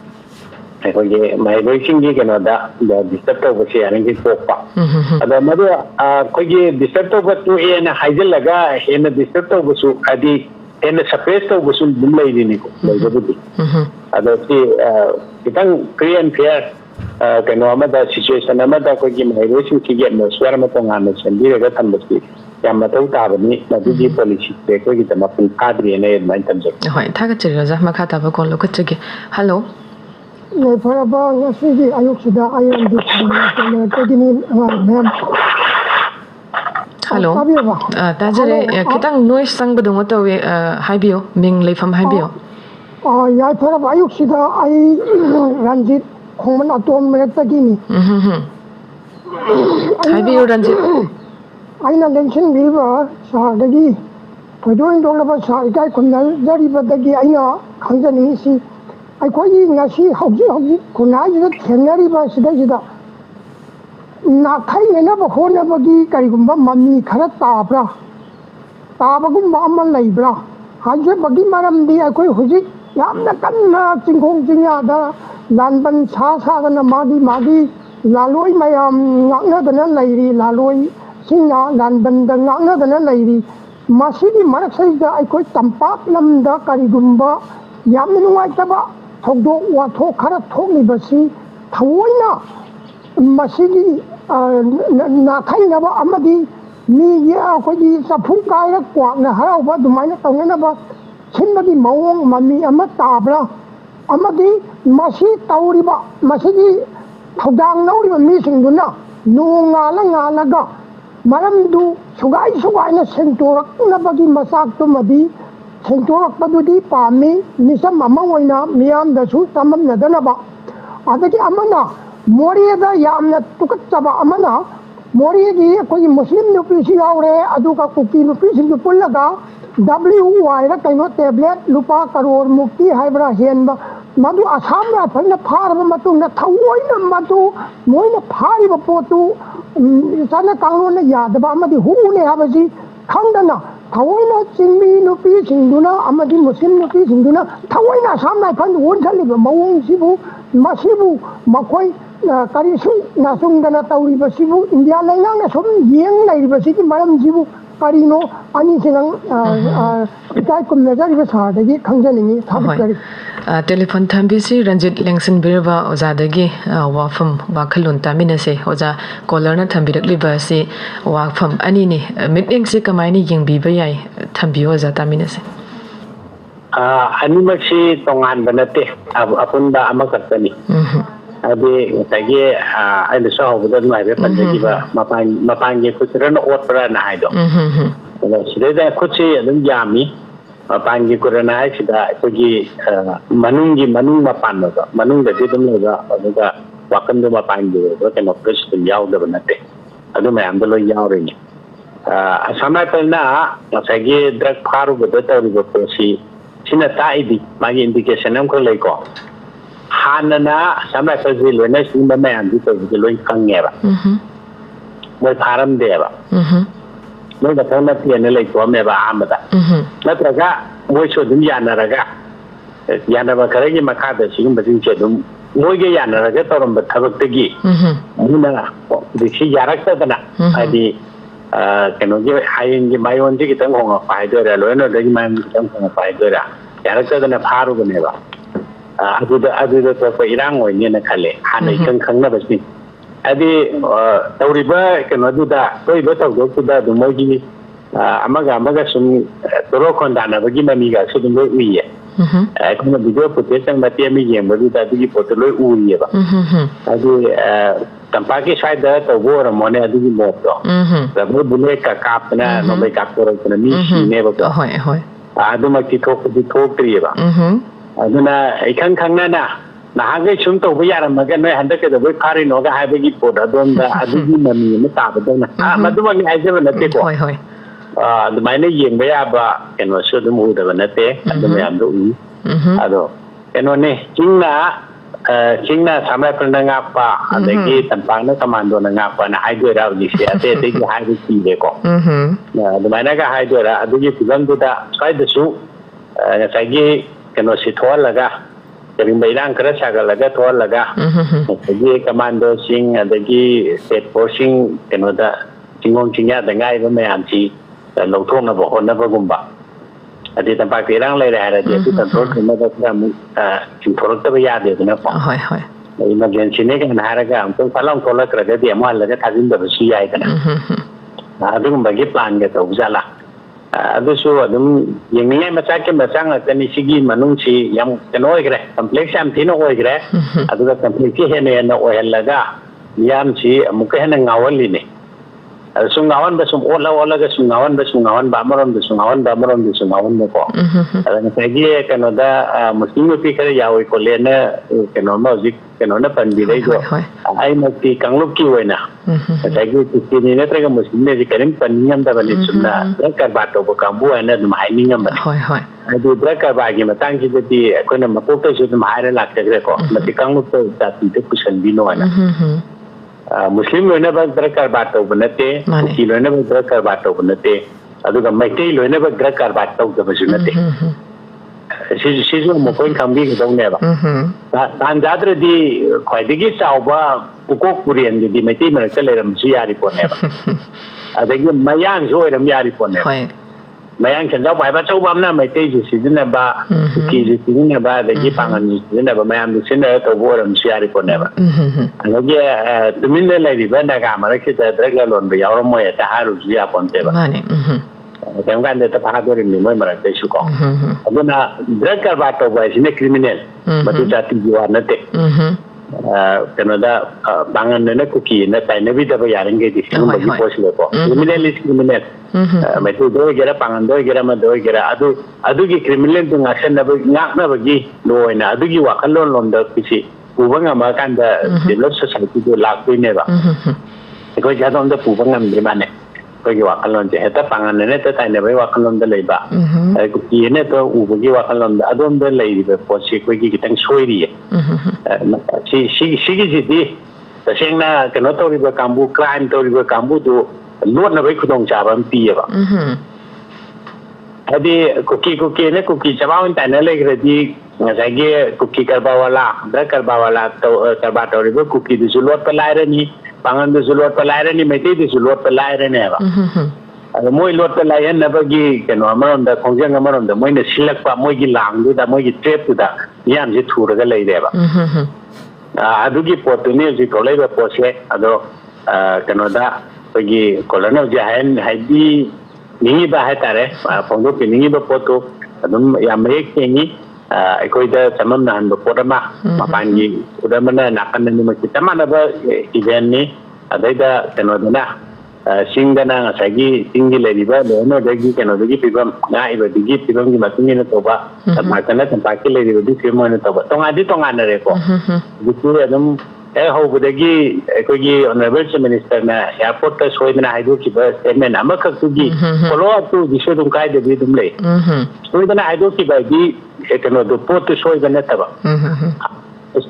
ꯂꯣꯠꯁꯤꯜꯂꯒ ꯊꯝꯒꯗꯧꯗ ꯃꯥꯅ ꯂꯣꯠꯁꯤꯜꯍꯧꯗꯗꯅ ꯍꯥꯏꯗꯣꯛꯈꯤꯕ ꯄꯣꯠꯇꯣ ꯑꯁꯦꯡꯕ ꯄꯣꯠꯇꯣ ꯑꯗꯨꯒꯤ follow ꯑꯞꯇꯨꯅꯤ ꯍꯧꯖꯤꯛ ꯑꯗꯨꯝ ꯂꯩꯔꯤꯁꯦ ꯑꯗꯣ ꯃꯁꯤ ꯊꯨꯒꯥꯏꯒꯦꯅ ꯍꯥꯏꯔꯒꯗꯤ ꯑꯩꯈꯣꯏ ꯀꯩꯅꯣꯁꯦ ꯃꯅꯤꯄꯨꯔꯒꯤ ꯃꯤꯌꯥꯝ ꯍꯥꯏꯇꯥꯔꯦ ꯑꯩꯈꯣꯏ ꯃꯩꯇꯩ ꯈꯛ ꯅꯠꯇꯕ ꯃꯅꯤꯄꯨꯔꯒꯤ ꯃꯤꯌꯥꯝꯁꯤ ꯄꯨꯟꯅ ꯋꯥꯈꯜ ꯇꯥꯃꯤꯟꯅꯔꯒ ꯃꯅꯤꯄꯨꯔꯒꯤ ꯉꯝꯈꯩꯁꯦ ꯃꯩꯇꯩꯅ ꯀꯟꯇ꯭ꯔꯣꯜ ꯇꯧꯕ ꯇꯝꯄꯥꯛꯀꯤ ꯑꯀꯣꯏꯕꯁꯤꯗ ꯃꯅꯤꯄꯨꯔꯒꯤ ꯉꯝꯈꯩ ꯅꯠꯇꯦ ꯃꯅꯤꯄꯨꯔꯒꯤ ꯉꯝꯈꯩꯁꯦ ꯀꯩꯅꯣꯗ ꯈꯥꯔꯣꯝꯗ ꯑꯩꯈꯣꯏꯒꯤ ꯅ꯭ꯌꯨ ꯁꯝꯇꯥꯏꯝꯒꯤ ꯀꯣꯔꯅꯔ ꯑꯗꯒꯤ ꯕꯦꯌꯥꯡꯒꯤ ꯑꯗꯒꯤ ꯇꯤꯄꯥꯏꯃꯨꯛꯀꯤ ꯁꯤꯐꯧꯁꯤ ꯃꯅꯤꯄꯨꯔꯒꯤ ꯉꯝꯈꯩꯅꯤ ꯄꯤꯕꯥꯏ ꯇꯨꯔꯦꯟꯅ ꯆꯦꯜꯂꯤꯕ ꯃꯐꯝꯁꯤ ꯃꯅꯤꯄꯨꯔꯒ ꯃꯤꯖꯣꯔꯥꯝꯒꯤ ꯇꯥꯏꯅꯕꯅꯤ ꯄꯤꯕꯥꯏ ꯇꯨꯔꯦꯟꯒꯤ ꯇꯪꯈꯥꯏ ꯑꯃ ꯑꯩꯈꯣꯏꯒꯤꯅꯤ ꯁꯤꯐꯥꯎꯕ ꯑꯩꯈꯣꯏꯒꯤ ꯉꯝꯈꯩꯅꯦ ꯁꯤ ꯈꯪꯕꯤꯒꯗꯕꯅꯤ ꯑꯗꯒꯤ ꯀꯩꯅꯣꯔꯣꯝꯗ ꯑꯋꯥꯡꯂꯣꯝꯗ ꯑꯩꯈꯣꯏꯒꯤ ꯂꯥꯏꯅꯤꯂꯣꯛ ꯅꯠꯇ꯭ꯔꯒ ꯇꯤꯖꯨ ꯔꯤꯚꯔꯒꯤ ꯖꯒꯥꯁꯤꯐꯥꯎꯁꯦ ꯑꯩꯈꯣꯏꯒꯤꯅꯤ ꯑꯁꯤꯗꯅꯤ ꯑꯩꯈꯣꯏꯒꯤ ꯉꯝꯈꯩ ꯑꯣꯏꯒꯗꯧꯕꯁꯦ ꯖꯨꯀꯣ ꯇꯨꯔꯦꯟꯗ ꯑꯩꯈꯣꯏꯒꯤ ꯉꯝꯈꯩ ꯑꯣꯏꯒꯗꯧꯕꯅꯤ ꯑꯗꯒꯤ ꯃꯅꯤꯡꯂꯣꯝꯗ ꯑꯩꯈꯣꯏꯒꯤ ꯖꯤꯔꯤ ꯇꯨꯔꯦꯟꯗ ꯑꯩꯈꯣꯏꯒꯤ ꯉꯝꯈꯩ ꯑꯣꯏꯒꯗꯧꯕꯅꯤ ꯁꯤꯒꯤ ꯉꯝꯈꯩꯁꯤ ꯉꯥꯛꯄꯗꯨꯅꯤ ꯃꯅꯤꯄꯨꯔꯒꯤ ꯉꯝꯈꯩ ꯉꯥꯛꯄꯅ ꯍꯥꯏꯁꯦ ꯑꯗꯣ ꯁꯤꯒꯤ ꯋꯥꯈꯜꯂꯣꯟꯁꯦ ꯑꯩꯈꯣই ꯀꯥꯎꯕ ꯌꯥꯗ꯭ꯔꯤ ꯑꯩꯈꯣꯏꯒꯤ ꯆꯤꯡꯒꯣꯡ ꯆꯤꯡꯌꯥ ꯑꯩꯈꯣꯏꯒꯤ ꯁꯤꯒꯤ ꯑꯀꯣꯏꯕꯁꯤꯗ ꯉꯥꯛꯄꯁꯤꯗꯤ ꯈꯨꯟ ꯉꯥꯛꯄꯗꯨꯅꯤ ꯁꯤ ꯃꯅꯤꯄꯨꯔꯒꯤ ꯉꯝꯈꯩ ꯉꯥꯛꯄ ꯅꯠꯇꯦ ꯃꯅꯤꯄꯨꯔꯒꯤ ꯉꯝꯈꯩ ꯉꯥꯛꯄꯗꯤ ꯀꯅꯥꯅ ꯉꯥꯛꯀꯗꯧꯕꯅꯣ ꯑꯩꯈꯣꯏꯅ ꯆꯣꯡꯁꯤꯜꯂꯒ ꯃꯤꯆꯝꯅ ꯆꯣꯡꯁꯤꯜꯂꯒ ꯉꯥꯛꯀꯗꯧꯕ ꯅꯠꯇꯦ ꯂꯩꯉꯥꯛꯅ ꯉꯥꯛꯀꯗꯧꯕꯅꯤ ꯂꯩꯉꯥꯛꯀꯤ ꯂꯦꯖꯤꯁꯂꯦꯁꯟꯅ ꯉꯥꯛꯀꯗꯕꯅꯤ ꯂꯣꯅ ꯉꯥꯛꯀꯗꯕꯅꯤ ꯑꯗꯨꯒꯤ ꯄꯣꯠꯇꯨꯗ ꯇꯥꯔꯛꯇ꯭ꯔꯤꯌꯦ ꯍꯧꯖꯤꯛꯁꯦ ꯃꯤꯌꯥꯝꯁꯨ ꯑꯗꯣꯝꯗ ꯆꯪꯗꯧꯅꯤ ꯁꯤ ꯀꯅꯥꯝꯐꯥꯎ ꯍꯥꯏꯗꯦꯅꯦ ꯑꯩꯈꯣꯏꯒꯤ ꯆꯦꯁꯣꯁꯤꯡꯁꯨ ꯍꯥꯏꯗꯦ ꯃꯩꯔꯥ ꯄꯥꯏꯕꯤꯁꯨ ꯍꯥꯏꯗꯦ ꯀꯅꯥꯝꯐꯥꯎꯕ ꯍꯥꯏꯗꯤꯌꯦ ꯃꯅꯤꯄꯨꯔꯒꯤ ꯉꯝꯈꯩꯁꯦ ꯑꯋꯥꯡꯗ ꯂꯥꯏꯅꯤꯂꯣꯛ ꯐꯥꯎꯕ ꯑꯗꯒꯤ ꯈꯥꯔꯣꯝꯗ ꯄꯤꯕꯥꯏ ꯇꯨꯔꯦꯟ ꯐꯥꯎꯕ ꯑꯗꯒꯤ ꯀꯩꯅꯣꯗ ꯅꯣꯡꯆꯨꯞꯂꯣꯝꯗ ꯖꯤꯔꯤ ꯇꯨꯔꯦꯟ ꯑꯗꯒꯤ ꯃꯃꯥꯡꯗ ꯃꯥꯂꯪꯈꯣꯡ ꯑꯩꯈꯣꯏꯒꯤ ꯌꯨ ꯔꯤꯚꯔ ꯐꯥꯎꯕꯁꯦ ꯑꯩꯈꯣꯏꯒꯤ ꯀꯩꯅꯣꯅꯦ ꯁꯤ ꯍꯧꯖꯤꯛꯁꯤ ꯀꯅꯥꯝ ꯍꯥꯏꯗ꯭ꯔꯤ ꯃꯅꯤꯄꯨꯔ ꯉꯥꯛꯄ ꯍꯥꯏꯗꯤ ꯃꯅꯤꯄꯨꯔ ꯉꯝꯈꯩ ꯉꯥꯛꯄ ꯍꯥꯏꯗꯤ ꯑꯗꯨꯗ ꯉꯥꯛꯎꯒꯗꯧꯅꯤ ꯑꯗꯨ ꯉꯥꯛꯅꯕ ꯀꯔꯤ ꯊꯧꯔꯥꯡ ꯇꯧꯔꯒꯦ ꯍꯧꯖꯤꯛ ꯑꯗꯨꯒꯤ ꯊꯧꯔꯥꯡꯗꯨ ꯇꯧꯐꯝꯗꯨ ꯀꯗꯥꯏꯗꯅꯣ ꯑꯗꯨ ꯊꯤꯗ꯭ꯔꯤꯁꯤ ꯀꯔꯤꯒꯤꯅꯣ ꯃꯤꯌꯥꯝꯁꯦ ꯑꯗꯨ ꯑꯣꯏꯔꯗꯤ ꯑꯩꯈꯣꯏ ꯀꯩꯅꯣꯗ ꯇꯣꯛꯊꯣꯛꯑꯁꯤ ꯍꯥꯏꯕ꯭ꯔꯣ ꯁꯦꯛꯃꯥꯏꯗ ꯇꯣꯛꯊꯣꯛꯑꯁꯤꯔꯣ ꯁꯤꯗ ꯀꯥꯡꯆꯨꯗ ꯇꯣꯛꯊꯣꯛꯑꯁꯤꯔꯣ ꯄꯂꯦꯟꯗ ꯇꯣꯛꯑꯁꯤꯔꯣ ꯑꯗꯒꯤ ꯁꯨꯡꯅꯨꯗ ꯇꯣꯛꯑꯁꯤꯔꯣ ꯁ꯭ꯋꯥꯏꯗ ꯂꯣꯏꯁꯤꯜꯂꯁꯤꯔꯣ ꯑꯩꯈꯣꯏ ꯁꯤ ꯌꯥꯝ ꯂꯨꯕ ꯋꯥꯍꯪ ꯑꯃ ꯑꯣꯏꯔꯤ ꯃꯤꯌꯥꯝꯅ ꯁꯤ ꯈꯟꯗ꯭ꯔꯤꯁꯤ ꯀꯔꯤꯒꯤꯅꯣ ꯍꯥꯏꯕꯁꯤꯅꯦ ꯍꯧꯖꯤꯛ ꯑꯩꯈꯣꯏꯗ ꯀꯪꯉꯥꯎꯅꯔꯒ ꯂꯩꯔꯤ ꯑꯗꯣ ꯁꯣꯝꯗ ꯋꯥꯈꯜꯁꯦ ꯈꯤꯇꯪ ꯄꯨꯁꯜꯂꯛꯄ ꯌꯥꯕ꯭ꯔꯥ ꯌꯦꯡꯁꯦꯅ ꯑꯩ ꯑꯗꯨꯃꯥꯏꯅ ꯊꯝꯖꯒꯦ ꯍꯣꯏ ꯊꯥꯒꯠꯆꯔꯤ ꯑꯣꯖꯥ ꯃꯈꯥ ꯇꯥꯕ ꯀꯣꯜ ꯂꯧꯈꯠꯆꯒꯦ ꯍꯜꯂꯣ ꯒꯨꯗ ꯃꯣꯔꯅꯤꯡ ꯃꯦꯝ ꯒꯨꯗ ꯃꯣꯔꯅꯤꯡ ꯑꯩ ꯐꯣꯟ ꯇꯧꯖꯔꯛꯏꯁꯤ ꯃꯌꯥꯡ ꯏꯝꯐꯥꯜꯗꯒꯤ ꯆꯥꯎꯕ ꯈꯣꯡꯃꯥꯟ ꯇꯥꯕꯅꯤ ꯃꯦꯝ ꯑꯃꯒꯤ ꯗꯦꯠꯄꯨ ꯑꯍꯥꯡꯕꯒꯤ ꯇꯥꯏꯞꯇ ꯎꯠꯆꯔꯤ ꯍꯥꯏꯕꯤꯌꯨ ꯀꯔꯤ ꯋꯥꯐꯝ ꯃꯦꯝ ꯆꯨꯔꯆꯥꯟꯄꯨꯔꯒꯤ ꯊꯧꯗꯣꯛꯀ ꯃꯔꯤ ꯂꯩꯅꯅ ꯑꯣꯐꯤꯁꯥꯔ 9 ꯁꯁꯄꯦꯟ ꯇꯧꯈ꯭ꯔꯦ ꯍꯥꯏꯕ ꯑꯁꯤ ꯈꯕꯔꯁꯤꯗ ꯌꯥꯎꯔꯤꯌꯦ ꯃꯦꯝ ꯑꯗ ꯂꯥꯛꯆꯅꯤꯡꯕ ꯋꯥꯐꯝꯗꯤ ꯑꯣꯐꯤꯁꯥꯔ 9ꯁꯤ ꯁꯁꯄꯦꯟ ꯇꯧꯈ꯭ꯔꯦ ꯑꯗꯨꯅ ꯃꯈꯣꯏꯁꯤ ꯑꯥꯏꯟ ꯀꯥꯏꯕ ꯊꯕꯛꯇꯧꯔꯝꯃꯤ ꯍꯥꯏꯕꯅꯤ ꯃꯦ 3 ꯍꯧꯔꯛꯈꯤꯕ ꯏꯔꯥꯡꯁꯤꯗꯩꯁꯤꯗ ꯑꯩꯈꯣꯏꯒꯤ ꯆꯨꯔꯆꯥꯟꯄꯨꯔ DC ꯑꯃꯗꯤ SPꯁꯤꯁꯨ ꯃꯈꯣꯏꯒꯤ ꯊꯧꯗꯥꯡ ꯆꯥꯎꯅ ꯂꯧꯔꯤꯕꯅꯤ ꯃꯈꯣꯏꯅ ꯀꯟꯇ꯭ꯔꯣꯜ ꯇꯧꯕ ꯉꯝꯗ꯭ꯔꯒꯗꯤ ꯃꯈꯣꯏꯒꯤ ꯑꯅꯤꯁꯤꯁꯨ ꯃꯈꯣꯏꯒꯤ ꯁꯁꯄꯦꯟ ꯇꯧꯕꯒꯤ ꯑꯣꯔꯗꯔꯁꯦ ꯃꯈꯣꯏꯁꯤ ꯊꯣꯛꯄꯗ ꯌꯥꯎꯗ꯭ꯔꯤꯕꯁꯤ ꯃꯔꯝꯅ ꯀꯔꯤꯒꯤꯅꯣ ꯃꯈꯣꯏꯒꯤ ꯃꯔꯨꯑꯣꯏꯕꯗꯤ ꯃꯈꯣꯏ ꯑꯅꯤꯁꯤꯅꯤ SP ꯑꯃꯗꯤ DCꯁꯦ ꯑꯍꯥꯟꯕꯗ ꯃꯦ 3 ꯍꯧꯔꯛꯈꯤꯕ ꯏꯔꯥꯡꯁꯦ ꯃꯈꯣꯏꯅ ꯀꯟꯇ꯭ꯔꯣꯜ ꯇꯧꯍꯧꯗꯕꯗꯒꯤ ꯍꯧꯔꯛꯈꯤꯕꯅꯤ ꯃꯈꯣꯏ ꯍꯨꯀꯨꯝꯁꯦ ꯐꯖꯅ ꯆꯠꯂꯝꯃꯕ ꯇꯥꯔꯗꯤ ꯏꯔꯥꯡꯁꯦ ꯊꯣꯛꯑꯝꯃꯣꯏꯗꯧꯕꯅꯤ ꯑꯗꯨꯕꯨ ꯃꯈꯣꯏꯅ ꯃꯍꯥꯛꯅ ꯑꯃꯨꯛꯁꯨ ꯍꯥꯏꯔꯤ ꯃꯁꯤꯗ ꯃꯌꯥꯝꯁꯤꯒꯤ ꯑꯋꯥ ꯑꯅꯥꯁꯤꯒꯤ ꯌꯦꯡꯉꯒ ꯆꯦꯡ ꯀꯤꯂꯣꯒ꯭ꯔꯥꯝ 50,000ꯒ ꯍꯋꯥꯏ ꯕꯦꯒ ꯑꯗꯨ ꯄꯤꯕꯅ DCꯅ ꯍꯧꯖꯤꯛ ꯁꯤꯗ ꯐꯣꯡꯗꯣꯔꯛꯑꯦ ꯍꯥꯏꯔꯤꯁꯤꯅꯗꯤ ꯑꯔꯥꯟꯕꯁꯤꯡꯁꯦ ꯑꯗꯨꯝ ꯀꯟꯈꯠꯇ꯭ꯔ ꯑꯗꯨꯝ ꯃꯈꯣꯏꯅ ꯂꯥꯜꯂꯤꯁꯦ ꯈꯪꯅ ꯑꯗꯨꯝ ꯅꯝꯊꯅ ꯊꯝꯕ ꯌꯥꯔꯛꯇ꯭ꯔꯕ ꯃꯇꯝꯁꯤꯗ ꯃꯈꯣꯏꯅ ꯁꯤꯒꯨꯝꯕ ꯐꯣꯡꯗꯣꯔꯛꯄꯁꯤꯒꯤ ꯃꯇꯨꯡ ꯏꯟꯅ ꯃꯈꯣꯏꯒꯤ ꯃꯊꯛꯇꯁꯨ ꯑꯩꯈꯣꯏꯒꯤ ꯑꯀꯟꯕ ꯃꯤꯠꯌꯦꯡ ꯑꯃꯆꯪꯕꯒꯤ मथौ ताद्रबा हाबो वाफम जी थमजरगा तेतकना वाफम तगा मसीदी अदुम भोट ममांगे अदुम हाइदिन लाल वन पेट्रोल प्रोडक्ट्स की ममल जी हंथरगनी हाय अखोय पेट्रोल मिनिस्टर अखोय हरदीप सी पुरी ना लाउथुकी बा मखक लेरे मसीदी अदुम ममांगे असुक सांगबा चही मंगा जी मयाम जरा थाव ममन से खजिकता हंदबियु हाइबजे अदुम मना ताबी दे लाकाजिदा ꯍꯧꯖꯤꯛꯀꯤ ꯏꯂꯦꯛꯁꯟ ꯍꯌꯦꯡ ꯍꯪꯆꯤꯠꯇ ꯉꯥꯏꯔꯀꯥꯟꯁꯤꯗ ꯃꯁꯤꯗꯤ ꯃꯣꯏꯒꯤ ꯑꯦꯕꯤꯠ ꯑꯃ ꯑꯗꯨꯝ ꯂꯩꯕꯅꯤꯅ ꯃꯁꯥꯒꯤ ꯃꯇꯥꯡꯁꯤꯗꯗꯤ ꯃꯣꯠꯁꯦ ꯁꯤꯗꯁꯨ ꯈꯤꯇꯪ ꯒꯦꯁ ꯄꯤꯕ ꯅꯨꯡꯉꯥꯏꯕ ꯋꯥꯐꯝꯁꯤ ꯊꯝꯖꯔꯤ ꯇꯦꯂꯤꯐꯣꯟ ꯊꯝꯕꯤꯁꯤ ꯆꯥꯎꯕ ꯂꯦꯡꯁꯤꯟꯕꯤꯔꯤꯕ ꯑꯣꯖꯥꯗꯒꯤ ꯋꯥꯈꯜꯂꯣꯟ ꯇꯥꯃꯤꯟꯅꯁꯤ ꯑꯣꯖꯥ ꯀꯣꯂꯔꯅ ꯄꯨꯈꯠꯄꯤꯔꯤꯕ ꯋꯥꯐꯝꯁꯤꯡꯁꯤ ꯑꯣꯖꯥꯒꯤ ꯃꯤꯠꯌꯦꯡꯗ ꯀꯃꯥꯏꯅ ꯌꯦꯡꯕꯤꯕ ꯌꯥꯏ ꯋꯥꯐꯝ ꯊꯝꯕꯤꯌꯨ ꯍꯧꯖꯤꯛꯀꯤ ꯑꯀꯣꯟꯕꯩꯗꯣ ꯍꯥꯟꯅ ꯑꯝꯇꯪ ꯍꯥꯏꯖꯔꯝꯒꯦ ꯍꯣꯏ ꯃꯗꯨ ꯁꯨꯝ ꯚꯣꯠ ꯁ꯭ꯇꯦꯠꯀꯤ ꯑꯗꯒꯤ ꯀꯩꯅꯣꯒꯤ ꯚꯣꯠ ꯃꯊꯪ ꯁꯨꯝ ꯇꯧꯔꯀꯥꯟꯁꯤꯗ ꯚꯣꯇꯔꯁꯤꯡ ꯈꯤꯇꯪ ꯆꯤꯡꯖꯟ ꯉꯝꯒꯗ꯭ꯔꯥ ꯍꯥꯏꯅ ꯍꯥꯏꯔꯨꯕ ꯃꯥꯜꯂꯦ ꯍꯣꯏ ꯑꯗꯣ ꯊꯥꯎ ꯃꯃꯜ ꯍꯟꯊꯔꯅꯦꯅ ꯍꯥꯏꯕꯗꯨꯗꯒꯤ ꯅꯨꯃꯤꯠ ꯑꯍꯥꯟꯕ ꯃꯊꯪꯒꯤ ꯅꯨꯃꯤꯠꯇꯨꯐꯥꯎꯗꯤ ꯑꯩꯈꯣꯏ ꯀꯩꯁꯨ ꯍꯪꯗꯦ ꯍꯨꯝꯅꯤ ꯁꯨꯕ ꯅꯨꯃꯤꯠꯇꯨꯗꯒꯤ ꯄꯦꯇ꯭ꯔꯣꯜꯗ ꯊꯥꯎ ꯍꯥꯟꯕ ꯈꯨꯗꯤꯡꯒꯤ ꯃꯃꯜ ꯍꯟꯊꯔꯕ꯭ꯔꯥꯅ ꯁꯨꯝ ꯍꯪꯉꯥꯡꯉ ꯂꯥꯛꯄꯁꯦ ꯍꯪꯕ ꯏꯀꯥꯏꯗꯅ ꯍꯧꯖꯤꯛꯇꯤ ꯍꯪꯗ꯭ꯔꯦꯀꯣ ꯑꯗꯣ ꯍꯟꯊꯕꯗꯤ ꯂꯥꯏꯔꯗꯅ ꯍꯦꯟꯒꯠꯂꯨꯔꯦ ꯑꯩꯈꯣꯏ 150 ꯐꯥꯎꯕ ꯍꯥꯟꯕ ꯌꯥꯎꯔꯨꯔꯦ ꯅꯣꯡ ꯅꯤꯅꯤ ꯐꯔꯛ ꯇꯥꯗꯅꯀꯣ ꯆꯠꯇꯕꯗꯤ ꯌꯥꯗꯕ ꯆꯠꯂꯔꯣꯏꯒꯦꯅ ꯈꯟꯕꯅꯦ ꯑꯗꯣ ꯎꯄꯥꯏꯗꯤ ꯂꯩꯇꯕꯅꯤꯅ ꯑꯗꯣ ꯊꯥꯎꯗꯣ ꯐꯪꯈꯤꯗꯕꯗꯤ ꯅꯠꯇꯦ ꯂꯝꯕꯤ ꯃꯇꯥꯏꯗ ꯑꯗꯨꯝ ꯌꯥꯏ ꯂꯩꯔꯝꯃꯦ ꯊꯥꯎ ꯃꯌꯥꯝꯗꯣꯀꯣ ꯑꯗꯣ ꯃꯃꯜꯗꯤ 150 ꯌꯧꯕ ꯐꯥꯎꯕ खितंग यावसꯜꯂꯨꯔꯦ ꯌꯥꯝ ꯍꯥꯟꯕꯒꯤꯗꯅ ꯑꯩꯈꯣꯏ ꯂꯤꯇꯔ ꯑꯃꯗꯩꯕꯨꯗꯤ ꯍꯦꯟꯅ ꯍꯥꯜꯍꯧꯗꯦ ꯑꯗꯨꯃꯥꯏꯅ ꯂꯩꯈꯤ ꯑꯗꯣ ꯁꯤꯒꯤꯁꯤꯅ ꯀꯩꯅꯣꯅꯤ ꯏꯂꯦꯛꯁꯟ ꯄ꯭ꯔꯣꯄꯦꯒꯦꯟꯗꯥ ꯃꯤꯌꯥꯝꯁꯤ ꯀꯌꯥꯝ ꯄꯪꯉꯤꯒꯦꯅ ꯑꯄꯪꯕ ꯀꯌꯥꯝ ꯂꯩꯒꯦꯅ ꯊꯤꯕꯒꯤ ꯐꯤꯕꯝꯗꯨꯅꯤ ꯑꯗꯣ ꯑꯩꯈꯣꯏꯁꯨ ꯑꯄꯪꯕꯗꯨꯗ ꯌꯥꯎꯒꯗ꯭ꯔꯥ ꯑꯁꯤꯡꯕꯗ ꯌꯥꯎꯒꯗ꯭ꯔꯥꯗꯤ ꯏꯁꯥꯅ ꯂꯦꯞꯄꯤꯔꯣꯏꯅ ꯑꯗꯨꯅ ꯊꯥꯎ ꯃꯃꯜꯒꯤ ꯃꯇꯥꯡꯁꯤꯃ ꯑꯗꯥꯏꯗ ꯂꯣꯏꯁꯤꯟꯖꯔꯒꯦ ꯑꯗꯨꯒ ꯉꯁꯥꯏꯒꯤ ꯀꯩꯅꯣꯗꯨꯗꯤ ꯄꯤꯁꯤ ꯑꯦꯁꯄꯤꯅꯆꯤꯡꯕ ꯑꯣꯐꯤꯁꯥꯔꯁꯤꯡꯁꯦ ꯃꯣꯏꯁꯤꯗꯤ ꯃꯣꯏꯒꯤ ꯔꯨꯜ ꯑꯣꯐ ꯂꯣꯒꯤ ꯃꯈꯥꯗ ꯃꯣꯏꯁꯤ ꯋꯥꯔꯛ ꯇꯧꯖꯕꯅꯤ ꯃꯣꯏꯁꯤ ꯀꯩꯝꯇ ꯍꯦꯟꯗꯣꯛꯄ ꯌꯥꯗꯦ ꯃꯣꯏꯒꯤ ꯂꯅꯥꯏ ꯀꯔꯤꯝꯇ ꯑꯩꯈꯣꯏꯒꯤ ꯗꯤꯁꯤꯖꯟ ꯑꯝꯇ ꯂꯧꯕ ꯌꯥꯗꯕ ꯀꯥꯡꯕꯨꯁꯤꯡꯅꯤ ꯃꯣꯏꯁꯤ ꯑꯗꯨꯒꯤ ꯃꯈꯥꯗ ꯉꯁꯥꯏꯒꯤ ꯁꯤꯒꯤ ꯀꯩꯅꯣꯁꯤꯗ ꯄ꯭ꯔꯣꯁꯦꯁꯁꯤꯗ ꯄꯦꯄꯔ ꯄ꯭ꯔꯣꯁꯦꯁꯁꯤꯗ ꯁꯣꯏ ꯇꯧꯖꯔꯒ ꯑꯗꯨꯒꯤ ꯀꯩꯅꯣꯗꯨ ꯈꯛꯇꯅꯤ ꯃꯣꯏꯅ ꯆꯠꯇꯣꯔꯤꯁꯦ ꯑꯗꯨꯅ ꯃꯣꯏꯅ ꯗꯥꯏꯔꯦꯛ ꯉꯁꯥꯏꯒꯤ ꯃꯣꯏꯗ ꯇꯧꯑꯣꯅ ꯍꯥꯏꯔꯤꯕ ꯗ꯭ꯌꯨꯇꯤꯗꯨꯒꯤ ꯋꯥꯡꯃꯗ ꯂꯥꯜꯂꯝꯕ ꯑꯣꯏꯔꯒꯗꯤ ꯃꯣꯏꯗ ꯗꯟꯗꯤꯗꯨ ꯄꯤꯕ ꯌꯥꯕ ꯑꯗꯨ ꯂꯥꯜꯂꯤꯁꯦ ꯃꯣꯏꯗꯒꯤ ꯑꯣꯏꯗꯕ ꯃꯣꯏꯒꯤ ꯃꯊꯛꯇꯒꯤ ꯑꯣꯏꯔꯛꯄ ꯑꯗꯣ ꯑꯗꯨꯒꯤ ꯄ꯭ꯔꯣꯁꯦꯁꯀꯤ ꯃꯅꯨꯡꯗ ꯃꯥꯗꯤ ꯇꯥꯝ ꯈꯛꯇ ꯑꯣꯏꯕꯅꯤꯅ ꯗꯤꯁꯤꯅ ꯍꯥꯏꯁꯦ ꯃꯥꯒꯤ ꯁ꯭ꯇꯥꯝ ꯑꯦꯟ ꯁꯤꯜꯗꯨꯅꯦꯕ ꯗꯦꯄꯨꯇꯤ ꯀꯃꯤꯁꯅꯔꯅ ꯍꯥꯏꯁꯦ ꯑꯗꯣ ꯉꯁꯥꯏꯒꯤ ꯔꯨꯜꯗꯨꯒꯤ ꯃꯈꯥꯗ ꯁꯨꯝ ꯇꯧꯖꯈꯤꯕ ꯄꯣꯠꯇꯨꯗꯗꯤ ꯃꯣꯏꯗ ꯗꯟꯗꯤ ꯄꯤꯕ ꯌꯥꯗꯕ ꯃꯇꯥꯡ ꯃꯌꯥꯝ ꯑꯃ ꯑꯗꯨꯝ ꯂꯩ ꯍꯥꯏꯗꯤ ꯑꯁꯣꯏꯕꯗꯨ ꯃꯣꯏꯒꯤ ꯑꯣꯏꯗꯕ ꯑꯗꯣ ꯃꯣꯏꯒꯤ ꯃꯈꯥꯗ ꯁꯦ ꯃꯊꯛꯇꯒꯤꯁꯨ ꯔꯨꯜꯅꯤ ꯑꯩꯈꯣꯏꯒꯤ ꯃꯊꯛꯇ ꯂꯥꯛꯏꯁꯦ ꯑꯣꯔꯗꯔꯅꯤ ꯑꯗꯨꯒ ꯃꯈꯥꯗꯒꯤꯁꯨ ꯔꯤꯄꯣर्टिंगꯅꯤ मोइना मरक तौजरीब पोस्टुबो अदा मखादगी रिपोर्टिंगना लालागना मखागी कांबुदुना दंदी पंजगरे अदगी मथक्तगी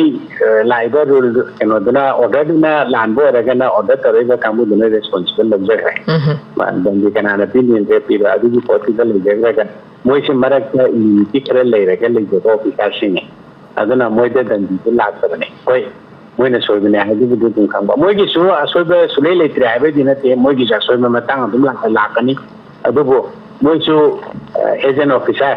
असोइबसि यानिंगे तौदनबा मोइ मसा कन्नबा पोटि मोइदा यावजरगा लेबनिना अदुमदि हंसिगा दुम नांथोबनेने खले मोइदु दंदी तौबा याबा पोटि दगी मोइ नांथोकि बातारे अदुमाने लेबा पोनी अदा तसेंगना कनोदा ने होंगी रांगे होरमदाइदा कमांडो सिंह मैम लौथोखिबा पुलिस स्टेशन खुदिमक्तगी पुलिस पर्सनल सिंह थोखिबदो अदुदि एसी मंगना कोई ऑर्डर बुदि मंगदगी लापोर मगसुमदो मागी मथक्क लेबो ऑर्डर मगी मखादा तौबो पोनिना मादि ऑर्डर इंजिगने ना हारगा नांथोखिबगी पोतुने दुदा लेने दोरिसे सोलि गदाइदा सोंदा डीजीपी रमदा सोरपा अदुना ने डीजीपी लौथोनाग्रे अदि मथा मथा अंगमबदिदा येंगनरगा नसागे मे मरीगी नुंगांग केनो लौथोखिदना खानगी डीजीपी लौथोबा डीजीपी मखाखियो अदुमाइना दंदी जी सुपीपीगी दबदि नते अदुगा इन्वेस्टिगेशन की सरुक माइना खरा मतम सांगना लौजेगी वानी सांगना लौरिदुसु तदोमदा कमाइ लेथोखिगे न तौबा चुंबरोमदा तत्तदना तौरिन अदो जे ऑफिसर करा सस्पेंड तौरे यारे अदो सस्पेंड नि अदो मणिपुर ददी सस्पेंड जे कोगी मरुब यावने गान जो हाइनी को आयंग सस्पेंड हंगा कान लो इन कुकलगा तबुमेना दम फंगागा मरुब याव सेमम दा प्रमोशन ने फंगदे ने को होय अदुगी कुदुम जाबदु लौबा अदि थबक सुदना प्रमोशन फंगा स्कीम मा हारगदि सस्पेंशन दिसु अमने न मणिपुर ददी मेबा इकाइना देबा सस्पेंड तौरे जे याम लियमबा गनो मोइने लौनदिम नेबा को Manipur ददी โดยซึ่งบางทีทางที่ได้คุยสิเลยนี่แต่ยังไงdon't knowสิ่งกันว่าสิ่งนั้นก็แล้วนะบุตรแม่อามาหายนิ่งกันนี่คุยว่าหายตัวเป็นแบบแม่อามันสุดเลยตัดดินนั่นเองดูนะแต่ว่าประการคนสมัยนี้ที่เป็นสิ่งที่แม่อาสุดมันจะสิ่งที่บินกันนี่นะคันนี้ดูคุยเอ็กซ์เซนต์สมรภูมิเขาราบันนี้นะก็ได้บอกว่ายังไม่ถึงเช่นเดียวดูง่ายมินเสียเนี่ยมันทำได้หอยถ้าก็จะเรียกว่ามาคาตาบก็เราเข้าใจกันฮัลโหล Hello, good morning. Good morning. Today we Rajasthan lagi seksi kai kung online ki oja usi kai kung sir. Hi Bill. Oja tinta pada pawon kakang ko gi nahan si social media dagi electronics media da su ugraba. Ko gi kuki amele tara amadi nagagi amele tariat ka ko gi Guwahati da hotel amada unai ko khana dana ba kari hoy no tu ri sa ba paw gi khangre. Pare unara ga chodu ga muk ngarang si. To gi CM gi secretariat ta gi bene mi pam bada kuki gi amele Nipan yaruga nemsa kibgen unga le paw au kib ka amele ni si yaw bi hai bagi paw ma khak so mo social media electronics media da lai hai tar adubu tarik kun ga Nipan da gi hawdor we assembly session si da niyam na ji su dumak chinga ye sa da su ma khoi si yaw ga da man bi hai bagi mataw ma kha ingon da chinga da ba paw hai tar kai ma khoi si yaw da ga di foi ba lan solution bangam bagi solution ma su wari sanadra ga di hai dina akang na hi na tak pi ni thambi ri hai tar tarik kun ga Nipan da lakador be assembly se da thoi ba lan ji su solution por ko su ai no da ma khoi ji yaw ga da ba man bro ja di mota ka mai ni yeng ya gi ngarang gi cabinet phom da su ani ji mu yaw da ha da ba da gi na han jo mu na ga ga ku pi ge me le do mu hotel da unaru bai paw se dum manung da hai do pa ya da bai do ram be kari oi ram ba ya gi hai go ja di mota kari le ji kam ahoy telephone thambi se Shakespeare radio da gi pawkhom tamine se oja Shakespeare gi wafam se oja gi wakhalon da meeting se kamai yeng ba yai kano gi aikoi gi press ki reporting jina moina uba kano ne superficial kano jing du paw tambane na lawe ada press ne su detail loina tamba kitang wat pra na ai mot di sum paw ko hai bio adi mo su loina ba hybrid ki ba gi kano kara dum press su kitang suppression kara dum lai dana ko iduna detail du loina hiding da ba male press ni na kam da gi su ada ko su hydro ko di ya kitang lakakti ta we du go kolana hangira mina asagi assembly gi phamdori be assembly si gi procedure adu gi manung da la ka da ba mayam gi manung da ile area committee si pham da ba ya da ba mo oe no gi mang su da adu du le ba situation ji ta kamai to ga pham ji ge aina tinara pada asagi sarkar gi wena aikoi gi kano gi manipur gi situation gi wana ta ba sarkar paire ba BJP party gi na ta ga gi le be existing government ji gi wena linsu si na ba chaisu ji tek na ba do ade vidanda ile ras committee si right no ma pambaya ma na tra ga ma to ga nam na phaman ba ma le ma du yara ga di miyam da angan da na to ge to ba kharang ga di tho pa ada hayang kano da ile ras committee phang gi ge du to ge ga na ma ga di elect na ba gi ha phe su uthok ning ba adu ba gi ti ba ma ma da to ba su ma le ada gi sa gi akoi da bu di press reporting akoi da piwa kanda na taga social media reporting da kano gi kuki gi mele yaw bi dum hai ba ko kuki gi yaw bi dum hai ba taseng ba di moi kuki gi mele kuki gi manti di nate mo ji kuki o jeru bai wa ne mani kuki gi mele ni mani kuki manti ni ko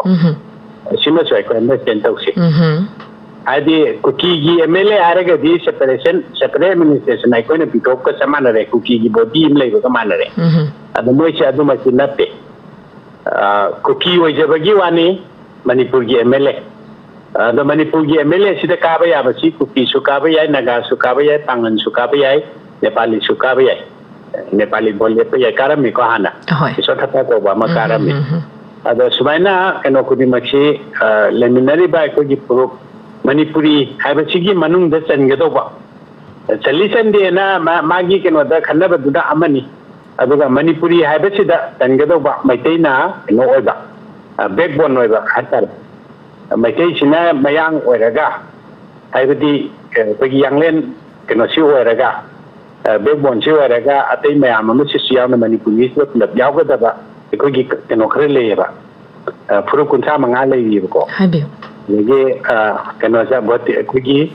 bole ko ya ba chi da ko gi Nepali no tin chumi sin yam jan ko moi kara ꯌꯥꯎꯕ ꯌꯥꯕ ꯈꯔ ꯃꯄꯥꯟꯒꯤ ꯀꯩꯅꯣ ꯈꯔꯁꯨ ꯑꯗꯨꯝ ꯌꯥꯎꯔꯤꯑꯕ ꯑꯗ ꯁꯤ ꯃꯌꯥꯝꯁꯤ ꯄꯨꯟꯅ ꯃꯅꯤꯄꯨꯔꯒꯤ MLA ꯑꯣꯏꯒꯗꯕꯅꯤ ꯉꯔꯥꯡ ꯅꯍꯥꯟ ꯑꯗꯨꯝ ꯁꯣꯁꯤꯌꯦꯜ ꯃꯦꯗꯤꯌꯥꯗ ꯌꯥꯝ ꯐꯖꯕ ꯑꯃ ꯊꯣꯛꯂꯛꯏꯕꯅꯤ ꯑꯩꯈꯣꯏꯒꯤ ꯁꯤꯛ MP ꯑꯃ ꯕ꯭ꯔꯤꯇꯤꯁ ꯄꯥꯔꯂꯥꯃꯦꯟꯗ ꯑꯩꯈꯣꯏꯒꯤ ꯏꯟꯗꯤꯌꯥꯒꯤ ꯍꯧꯖꯤꯛ ꯑꯣꯏꯕ ꯑꯩꯈꯣꯏꯒꯤ ꯂꯧꯃꯤꯁꯤꯡꯒꯤ ꯀꯩꯅꯣꯁꯤꯒ ꯑꯩꯈꯣꯏꯒꯤ ꯐꯥꯔꯃꯔꯁꯤꯡꯒꯤ ꯏꯁꯨꯁꯤꯒ ꯃꯔꯤ ꯂꯩꯅꯅ ꯕ꯭ꯔꯤꯇꯤsh ꯄꯥꯔꯂꯥꯃꯦꯟꯗ ꯋꯥ ꯉꯥꯡꯈꯤꯕꯒꯤ ꯄꯣꯠ ꯑꯃ ꯊꯣꯛꯂꯛꯄ ꯀꯥꯟꯗ ꯕ꯭ꯔꯤꯇꯤsh MP ꯑꯃ ꯑꯩꯈꯣꯏꯒꯤ ꯇꯔꯕꯥꯟ ꯌꯦꯠꯄ ꯁꯤꯛ ꯄꯟꯖꯥꯕꯤ ꯑꯃ ꯌꯥꯎꯔꯝꯃꯤꯑꯕ ꯑꯁꯤ ꯗꯦꯃꯣꯀ꯭ꯔꯦꯁꯤ ꯊꯥꯛ ꯋꯥꯡꯈꯠꯂꯛꯄꯒꯤ ꯀꯩꯅꯣꯒꯤ ꯈꯨꯗꯝꯗꯨꯅꯤꯀꯣ ꯑꯗꯨꯃꯥꯏꯅ ꯑꯩꯈꯣꯏꯒꯤ ꯁꯤꯗꯁꯨ ꯑꯗꯨꯃꯥꯏꯅ ꯑꯣꯏꯕ ꯌꯥꯕ ꯃꯌꯥꯝ ꯑꯃ ꯂꯩꯕꯅꯤ ꯑꯗꯨꯕꯨ ꯑꯩꯈꯣꯏꯅ ꯀꯨꯀꯤ MLA ꯀꯨꯀꯤ ꯃꯟꯇ꯭ꯔꯤꯅ ꯁꯨꯝ ꯍꯥꯏꯕꯁꯤꯅ ꯉꯁꯥꯏꯒꯤ ꯁꯦꯄꯔꯦꯠ ꯑꯦꯗꯃꯤꯅꯤꯁꯇ꯭ꯔꯦꯁꯟꯒꯤ ꯋꯥꯍꯟꯊꯣꯛꯂꯣꯝꯗ ꯄꯨꯔꯒ ꯆꯠꯄꯗꯧꯅ ꯑꯃ ꯇꯧꯋꯤ ꯃꯣꯏꯁꯦ ꯃꯅꯤꯄꯨꯔꯒꯤ MLA ꯃꯅꯤꯄꯨꯔꯒꯤ ꯀꯩꯅꯣꯅꯤ ꯃꯟꯇ꯭ꯔꯤꯅꯤ ꯑꯗꯨꯕꯨ ꯃꯣꯏ ꯀꯨꯀꯤ ꯑꯣꯏꯅ ꯀꯥꯔꯛꯄꯒꯤꯗꯤ ꯑꯗꯣ ꯃꯣꯏ ꯌꯥꯎꯗꯦꯅ ꯍꯥꯏꯁꯦ ꯁꯣꯁꯤꯌꯦꯜ ꯃꯦꯗꯤꯌꯥꯗ ꯑꯗꯒꯤ ꯃꯦꯗꯤꯌꯥ ꯔꯤꯄꯣꯔꯇꯤꯡꯗ ꯀꯔꯤꯗ ꯃꯣꯏ ꯌꯥꯎꯗꯦꯅ ꯔꯤꯄꯣꯔꯠ ꯇꯧꯕꯒꯤ ꯋꯥꯅꯤ ꯁꯔꯀꯥꯔꯒꯤ ꯔꯦꯀꯣꯔꯠꯇꯗꯤ ꯃꯣꯏ ꯌꯥꯎꯋꯦ ꯍꯥꯏꯕ ꯑꯣꯟꯂꯥꯏꯟꯗ ꯌꯥꯎꯕ ꯌꯥꯕꯒꯤ ꯑꯌꯥꯕ ꯑꯃ ꯄꯤꯊꯣꯛꯄ ꯃꯥꯜꯂꯤ ꯑꯗꯨꯃꯗꯤ ꯔꯤꯄꯣर्टिंग यावदो सोशल मीडिया रिपोर्टिंग नत्रगा प्रेस की रिपोर्टिंग अदुगी पोतु यावक्तब हाइबियो हाइदि मीटिंग मोइसे असेंबली फंब यावदे दसु यावी अदगी कैबिनेट मीटिंग यावदे दसु दुम यावेबा मोइसे करी हो यावबा ऑनलाइन ते यावबा अदगी ऑफिस कादे दसु कायबा करी द काबा ऑनलाइन द काबा आदि मोइगी कैबिनेट की कनोगा मरी लेनबा मंत्री ने पावाकुका अदगी निताकी बेंगना फाइल प्रोसीडिंग ता मोगी सोइतोगदब मोगी कनो चकदब मयाम जा वेनब कायदना दुम तौरिबा नत्रदि था तरा से बोगी मिनिस्ट्री दु फेलो रोदो मोइना पाइरिबा कनो अदु फेलो दिबा मोइसे मिनिस्टर लौथोको जनते पोलियो लौथोको जनते केन लौथोको नतेबा अदुना तापदि मोगी फंक्शनिंग दे दम स्मूथली तौरिबा हयें अदुम यावेना दुम पुतोरकनेबा अदो जि कोलना अंगिरामबा असेंबली दि यावदरा दो ऑनलाइन दि यावी हार नोरे आदि ऑनलाइन दो मैंने केनो तौरियबा जस्टिफाई तौरियबा कोगी गवर्नमेंट दिना ऑनलाइन दि यावदि याहलियबा अदुना दम मोय ऑनलाइन दमा यावजरकनी अदो अदम मदमोय सि यावेना दम लौगनी मदु लौदा तारगदि थातरा सुग्रे को मैंने असेंबली दा खारक तबचे मसाना केनो की मतंग नदी कन्स्टिट्यूशनल लॉ की मतंग नदी मुझे डिस्क्वालीफाई ताजरबनेबा अदु ताहंदना ngaga thamigisu dum sarkarna thambनेबा ngara nan BJP की नेशनल कन्वेंशन दा फोटो कामिनर फोटो सरा संगो तो ले अदगी ngarang खगा JND केनो तो कांदा केनो ना प्राइम मिनिस्टर ना याम थागलखरेना मयाम दum याय लांगमेनि होय होय अदुने मोय फंक्शनिंग तो तौरियबा मोय जेउति अदुना मियाम द मिनमनेबा अदु तौग्रे दा तौग्रे न प्रेस रिपोर्टिंग हिन जु सेरान तोरान असुम्ब कनो दु द लोइना लाक्प ngमदबरा होय मोइदा मदु हाइनिंगदबरा हाबगी पोरमा कक्सो दि लैरिबको अदु सि मयाम जिनि सिगी कंट्रोवर्सी सिदा कोइसि सुम नावल लगा सुम मी कंफ्यूजन मियाम से तुम जिक्सो तुम कंफ्यूज तौरी हाइजरी बाय कोइना हाइजरी सि लाली नत्रगा सुमी अदुगी कनो दु दांतन तुगतिरागा खन्न नैनबगी तंजाम का अखोइना सु खितंग खुमजबा सेंदोकजबा अदुगा मियामना सुनंग लालियना ताकिरपा अदुगी ताकिरपति मतिंगना कोइसु खर सेंदोक सादोकजगबा अदे खुदोंग चाबा बोबो जिक्संबो लेति अखोइना ngangjodi से मियाम जे ताबीरिब्रा ताबीद्रब्रा बोबो कोइ ज्ञान तासलक्रे कुइरे अब मतन जियाम सांगना चंग्रेबा अदो कनो द बोबा आइना द माइजरी दो कनो द कोई नत्रगा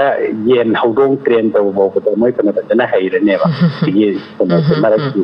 आंगबा हौगिबा मतम से को अदो अखोगी प्रजासिदि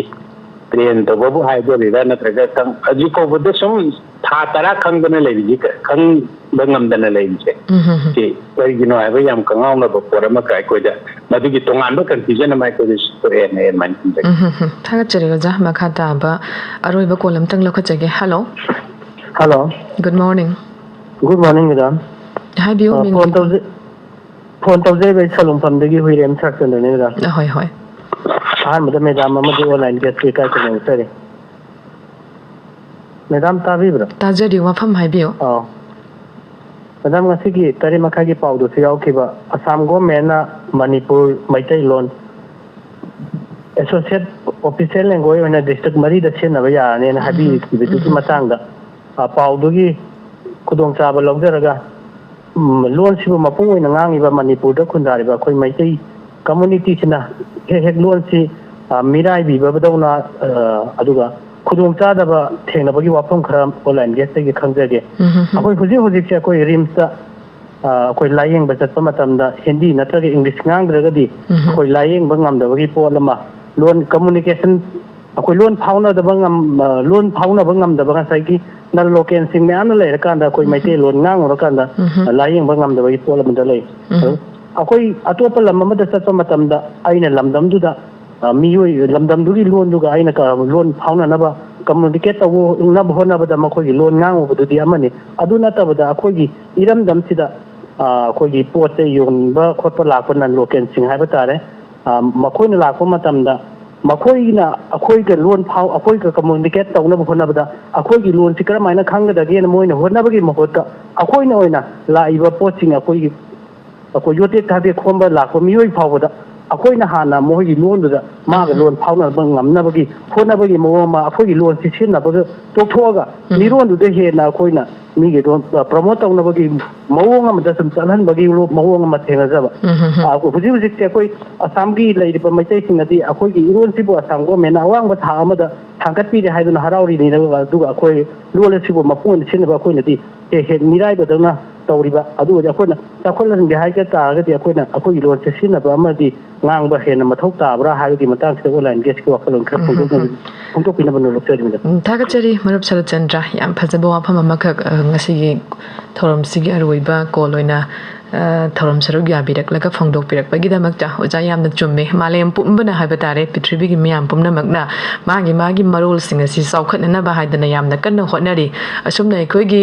ꯏꯔꯣꯜ ꯑꯁꯤꯁꯨ ꯑꯩꯈꯣꯏꯒꯤ ꯏꯔꯣꯜ ꯏꯌꯦꯛꯁꯤ ꯆꯥꯎꯈꯠꯅꯅꯕ ꯅꯨꯃꯤꯠ ꯄꯥꯂꯟꯒꯁꯨ ꯑꯗꯨꯃꯛ ꯄꯥꯡꯊꯣꯛꯅꯕ ꯃꯥꯜꯂꯤ ꯆꯍꯤ ꯈꯨꯗꯤꯡꯒꯤ ꯑꯗꯨꯕꯨ ꯑꯩꯈꯣꯏꯒꯤ ꯏꯔꯣꯜ ꯏꯌꯦꯛꯁꯤ ꯀꯗꯥꯏ ꯐꯥꯎꯕ ꯀꯔꯤ ꯊꯥꯛꯇ ꯂꯩꯔꯤꯕꯒꯦ ꯍꯥꯏꯕꯁꯤꯃꯗꯤ ꯌꯥꯝ ꯂꯨꯕ ꯋꯥꯍꯪ ꯑꯃ ꯑꯣꯏꯒꯗꯕ ꯃꯥꯜꯂꯤ ꯁꯔꯠꯆꯟꯗ꯭ꯔꯅꯁꯨ ꯐꯣꯡꯗꯣꯛꯄꯤꯔꯝꯃꯤ ꯍꯥꯏꯕ ꯇꯥꯔꯦ ꯑꯩꯈꯣꯏ 8 ꯁꯦꯗꯨꯜ ꯆꯜꯂꯕ ꯑꯩꯈꯣꯏꯒꯤ ꯂꯦꯡꯒ꯭ꯋꯦꯖ ꯑꯃꯕꯨ ꯑꯩꯈꯣꯏꯒꯤ ꯃꯅꯤꯄꯨꯔ ꯃꯆꯥ ꯑꯃ ꯑꯣꯏꯅ ꯑꯩꯈꯣꯏꯅ ꯏꯀꯥꯏ ꯈꯨꯝꯅꯗꯕꯒꯤ ꯐꯤꯕꯝ ꯃꯔꯛꯇ ꯑꯩꯈꯣꯏ ꯃꯗꯨꯒꯤ ꯃꯃꯤ ꯇꯥꯗꯕ ꯅꯠꯇꯦ ꯍꯥꯏꯕ ꯇꯥꯔꯦ ꯑꯗꯨꯅ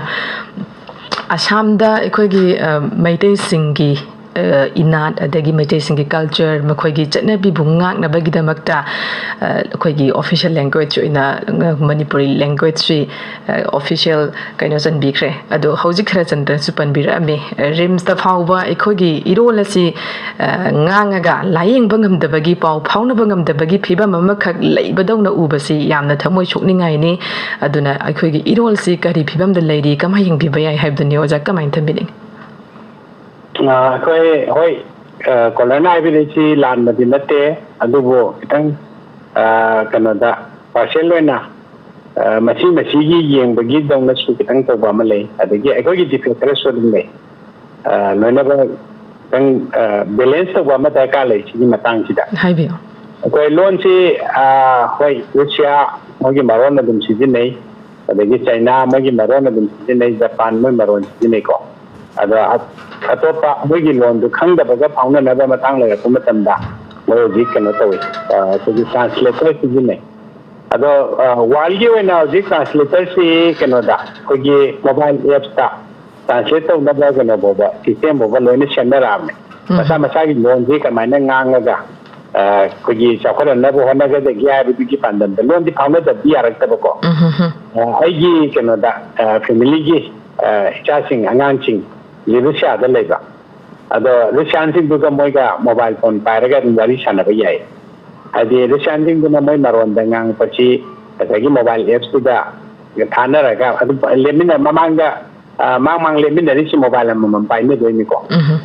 ꯑꯗꯣ ꯉꯁꯥꯏꯒꯤ ꯉꯥꯡꯂꯛꯏꯕ ꯄꯣꯠꯁꯤ mobilena English translate matonda tumpi aduga mana English ta ngangbudu asomda amaduna pairibu mobile duda kogi Russian da translate tawnai adumaina communicate tawna bai system bo lei rabane jike ado sumaina aikogi sigi system ji la abanina aikogi loan ji yaringe tawkharan bai aba aikogi loan ji sizina na bagi pambai do dum thangdab nate aikogi metal loan ji so dum sumaina translate to bai yana bagi system ji lei rabane ko kenoda wadoina wahiwena tawdaga su kenoda di kogi mayek tadi dum translate to bai aba gi posi lai aikogi keno ji lei re system je dum samgali ji ada luri di aikogi meeting sina mai aikogi loan je sizina bakanda दरकार लेरिबा मागी लोनगई आदि terminology नोई सुना खंगब्रा अखोई खंगबी उसी terminology सेमगत्ता अहन खरा social media दा दुम थेंगने को याम फजता बने चंदी रतो मयाम यावी अदगी अखोइसु नदिना तबा तमन टर्मिनोलॉजी दिना तबा साइंटिफिक टर्मिनोलॉजी सेमबगी कनोमगी तिममा दा कोसु यागजोई अने याम सेमे अदा हारिबा सेमी बसिंची मरै जुम तरे ने हाइदो खंगबी अदा खंगोयबा अहाबदा सिजनरदी खंगदौबा अदु खंगदी ने सुम सिजनरदी सुम थमगदी अदु खंगरोयबा ते ग्रीक की वाई में आम कोई सिजनै को इसेत्रा गान कोई सिजनै की करी है नो खंगदो दि सिजनरी में अदगी के नो यान सिजनै ग्रीक की वार पे आम कोई मैन सिजनै ने दी जुरी दी फेक्टो गान कोई दु हाइने रखदा लोगी ताम को खंगद्र जो दु करी है नो दु खंगगा सिजनरी दना कोई नो को कमन के नोदा ची सुमाइन तौदना अखोगी मैतेलोंगी टर्मिनोलॉजी सु सुम सिजनरागा सुम खंगकदौने अदो सिजननिंगबगी वाखनम कखोदा फाउदबा मा ओगी मिशन याम सिदा दुम ले हित सुमने अदगी मो नंबर 2 मयेक से बेंगोली ने इरगा सिजन बसिदा सही प्रोजेक्ट सही निपु मुक्ति यांकै मुक्ति मता हतारे कुंथा मंगा हालती सही कुंथा मंगागी मतसे सिजना बेंगोली मयेक सिदा हईबा अदुगा सिगी मखाजिना बेंगोली जी सोय हैत्रगा सगी मेते मे यनोजिदा मो हैरगा सेक्तिबा ला मथकिना मो मेते मे तो मो खंगद्रिबा अदि अथंग बसरे यावगा सु खंगदबा फोटोलिबा सिगी गेबन तक चावनो ले जोकरेबा कोइदा अनिमा मयेक अनिमा सि खंगबगी मथौ ताब पेज मने रोजिक्स अदा सगी बेंगोली के सिसु तंबीबा खले ले तोकिबा अदगी मेते मे सिना संगो होग्रगा खंगिन सिलापा कांजिदा अखोगी मैते में तो मुझे भी नगम नम दबा कांबू मगे तिगी के नोम चु तो मरे छिदे थोक्सिन दा करे सोयो रेबा तिगी पोते अदुना नतागी बेंगोली सी मैते में का ट्रांसक्रिप्ट तो बामा मैते में तो होंतो पामा अदगी मैते में के तो मु बेंगोली तो होंतो पामा अनि मक्सी सी मथौ तारी तिगी पॉलिसी जो कोइदा मु याउ दबा अदो सुम्बा मयाम सिना मरम वरकांदा अखोई लोन सी सीजन ने दक्तंग अन से कुदा मैना सोशल मीडिया दा फेसबुक पे कमेंट मैम इनबसी रोमान में एक सीजन लगे इनरीबा केनो दा मैते में एक सीजन औरे तंगाइम खंगरोय देखि तंगाले में सीजन औरे तंगाइम खंगरोय अब तमन में बदन साइ रोमान में एक सीजन लगे ति कमन रोय देता आदुने अदन सागी नेसेसिटीज तो पगी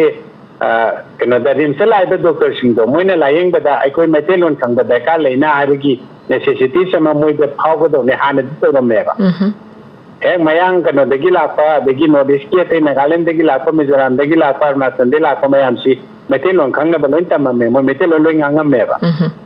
उजिक्सिना अखोगी मीटिंग सिना हिंदी खंजन गिदना अदगी अखोगी मीटिंग सिना इंग्लिश सेजन गिदना इंग्लिश से हिंदी दो सुमारी चाना दगी मजे ए हिंदी दे फाउना यारे इंग्लिश दे फाउना यारे न मोजी कोमथोखि बनेबा मोरे कनो हांगिंगेदा अखोगी नंफालोंग हांगिंगेदा नंफालोंग दा फंबा कनो नुपीसिंगो मैं मारिस नुपी मैम दो मैते लोन खंगदबा यादे मैते लोन लोय ngangeबा एगिनो कस्टमर दो मोइना पोज योंदुरी द मैते दो होयबा मणिपुर दगी लापा मी दो होयबा अदो होय मणिपुर दगी मैते खकन नतबा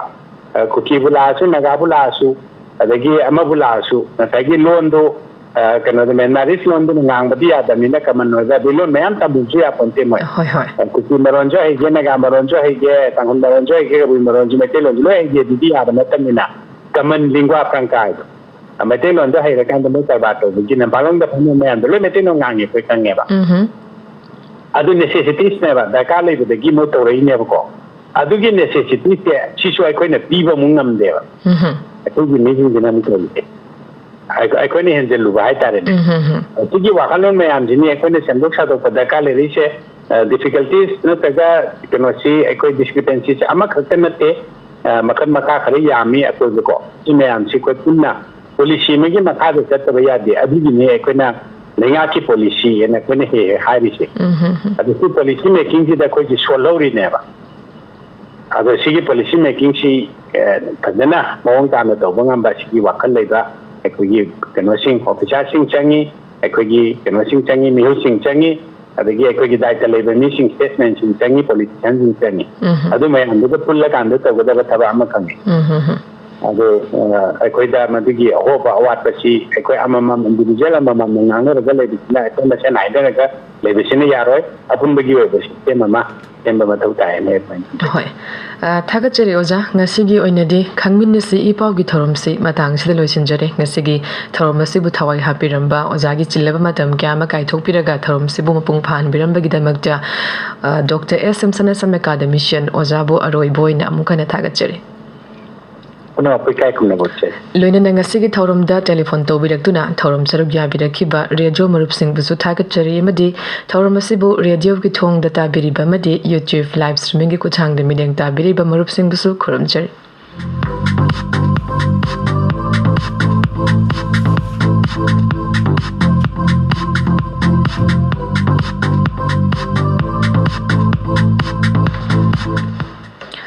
ꯇꯥꯕꯤꯔꯦ ꯏ ꯄꯥꯎꯒꯤ